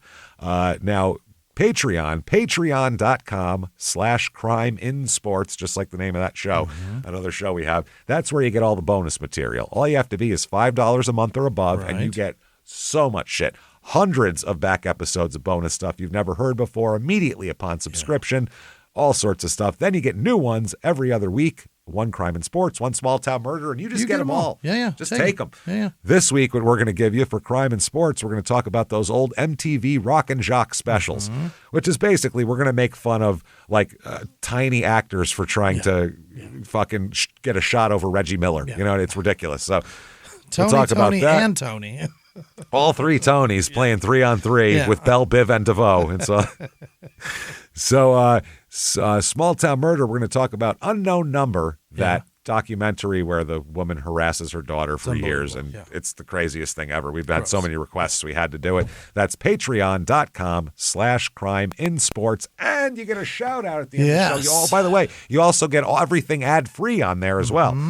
All the shows, Crime and Sports, Your Stupid Opinion, Small Town Murder, all ad-free on Patreon, and you get a shout out. Jimmy, hit me with the names of the people who would just never do any of the shit that happened this week. Never fuck our aunts and kill people. Just never do any of it. Hit me with them right now. This week's executive producer, Brian Cush Flower Child BMX. It's a lot to say. That's a lot of stuff. I don't know what all that means. Gary Howard, Elena Smoke weed Zambo. and ride bikes. Yeah. Gary. Hello, Gary. And Elena, she's lovely. She's Canadian. Toronto. Thank you. Matter of fact. Kyle Norweg, another guy. Terrific. I think he's in England. I can't remember. I think so. Well, thank you. But Olivia's 17. Happy birthday, Olivia. Well, that's Jenny Coon's kid, Olivia. I think. Jenna didn't say if that's her child. She said it's Olivia's birthday, so we have to talk. Some 17-year-old named Olivia. We wish you a happy birthday. Franny Hitsky, also somebody been around. She's in Australia. She was going to come to a show. She's incredibly sick. Don't eat tainted meat. Poor Franny is dealing. Don't do that. She's destroyed about it too. Tim Teisler, Dubrovko Zaja. I don't know what that means. It means Oak Grove. That's what it means. And they're very depressed now because of the Small Town Murder show from Oak Grove. That episode? Yeah. Jonathan Batchelor and Ian Elliott. Those are executive. Thank you all so much for everything you do. You guys Other are awesome. producers Thank this you, week everybody. are Peyton Meadows, Ryan Bender. Oh, boy. Happy Hour checking in Greeley, Colorado. Happy Hour is on the tour of the worst towns in America. That's better than we were at one place. I don't know. Oh, he really goes to the worst place. El Paso. That's where he was. Yeah, that's worse than Greeley. Poor bastard. Makes Janice Greeley Hill. look like Eden. Yeah, and Albuquerque, all kinds of New Mexico shit.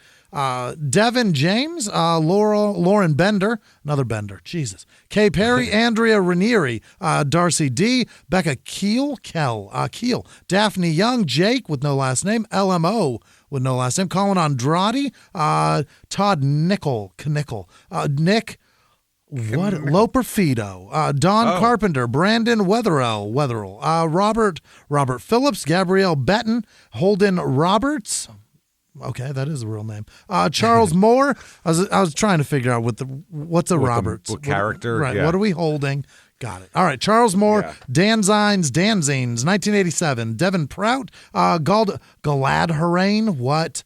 Sheila McCommons, Doug Carlton, Evie McKenzie, Coley Stroud, Cindy with no last name, Dean Goldsmith, Reese with no last name, Danielle with no last name, Garrett with no last name, Peggy Metzger, Melissa Dickinson, Jenny with no last name, M. Casper, 1996, Melissa F., Aaron Williams, Ryan, nope, that's Sally Redmond, Mitchell. Right. Oh, Sally and Ryan, I mix those up all the time. Understandable. Common mistake. Mitchell Gildea, he's terrific on Instagram. Natalie Nelson, Jane Fitzpatrick, Big Nate, Robin Adamson, RPS GT. What? I don't know what one of those is. Cloister Moist, when your cloister is dry. I don't know what that is. James Bignell maybe. Yeesh. B with no last name. Jonathan Garcia, Memo Lira, Jaden Sevier, Carrie Palmer, Connie Below Spencer. Evidently, she's under Spencer. Craig Breeze, Evan Hozinski, Amber Jean Goodman, Renee Mitrovich, Nikki Nelson Rowley, Judy Irby, Lilith with no last name like Fair, Melissa with no last name, Sharon Concannon, Bambi Lynn, Lane Sears, Kevin V, Aaron Tricker, Laura Walker, AJ Mahule, Sarah Mayle, Malie? I don't know. Jay? Nope, that's Steven. Nope, it's Steve Cessna. Deanna or Dina. That's better.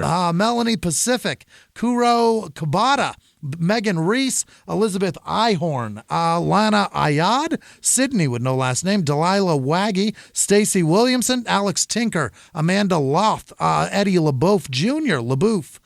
LaBeouf, Jody with no last name, Dina Katz. Does that sound familiar? Emily, what is it, Jody? No, one of the names sounded like a character from something. Dina Katz, it's Eddie perhaps. LeBeck from Cheers. Never mind. There it is. Emily Dye, Helen Yang, Victoria, what the fuck is SJ?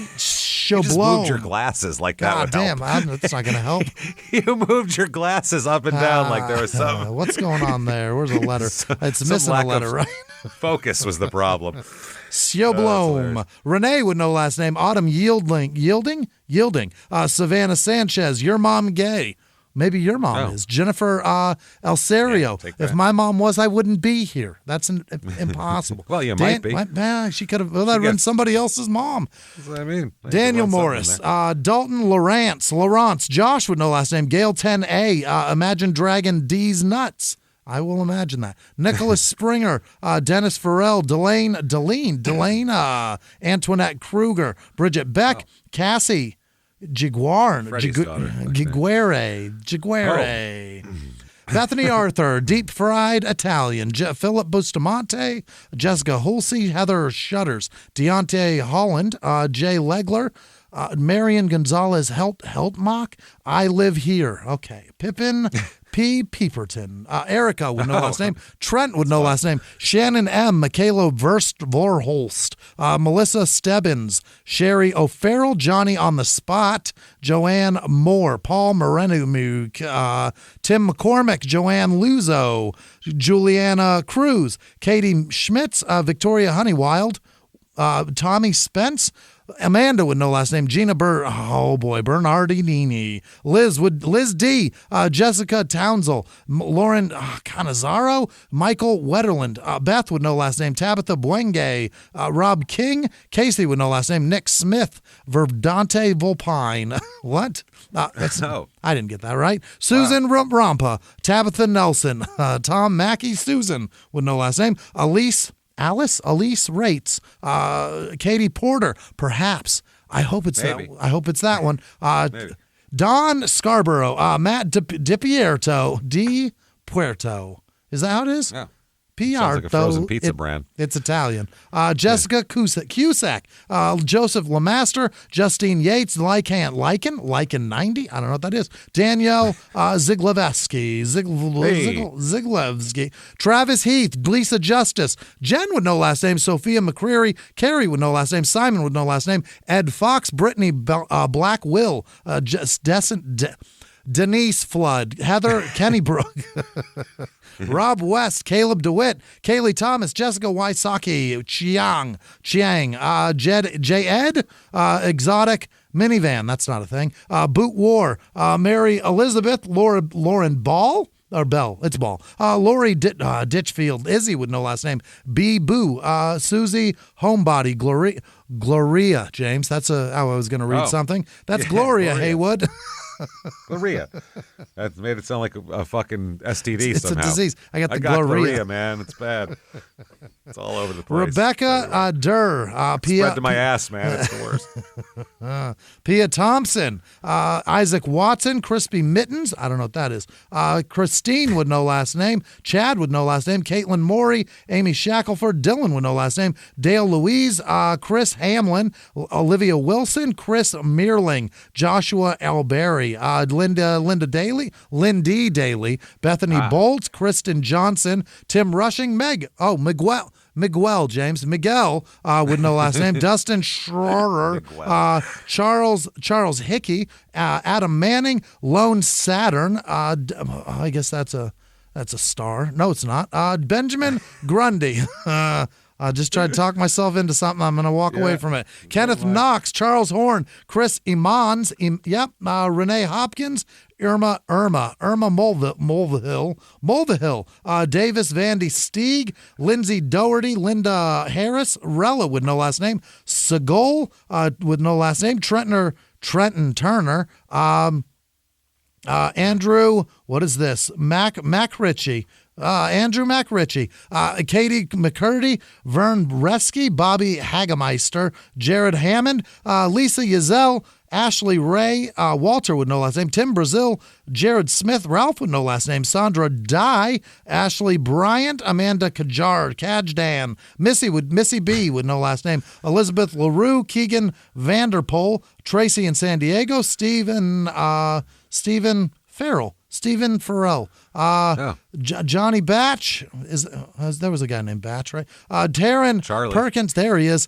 Fernando Enrique DeBarros, Chloe Schmidt, Rob Hatfield of the McCoys, James Hinton, Francisco, that's fun to say, Medina, Devin Lehman, Henry T, Michelle with no last name, Kim Robinson, and all of our patrons. Thank you so much. Thank you so much, everybody. Wow. You spectacular, wonderful bastards. We goddamn love the shit out of you. And just thank you for all that you do for us. Keep coming back and seeing us. Head over to shutupandgivememurder.com if you want to follow us on social media. All of the shit has a drop-down menu. Follow it to wherever you want to take it.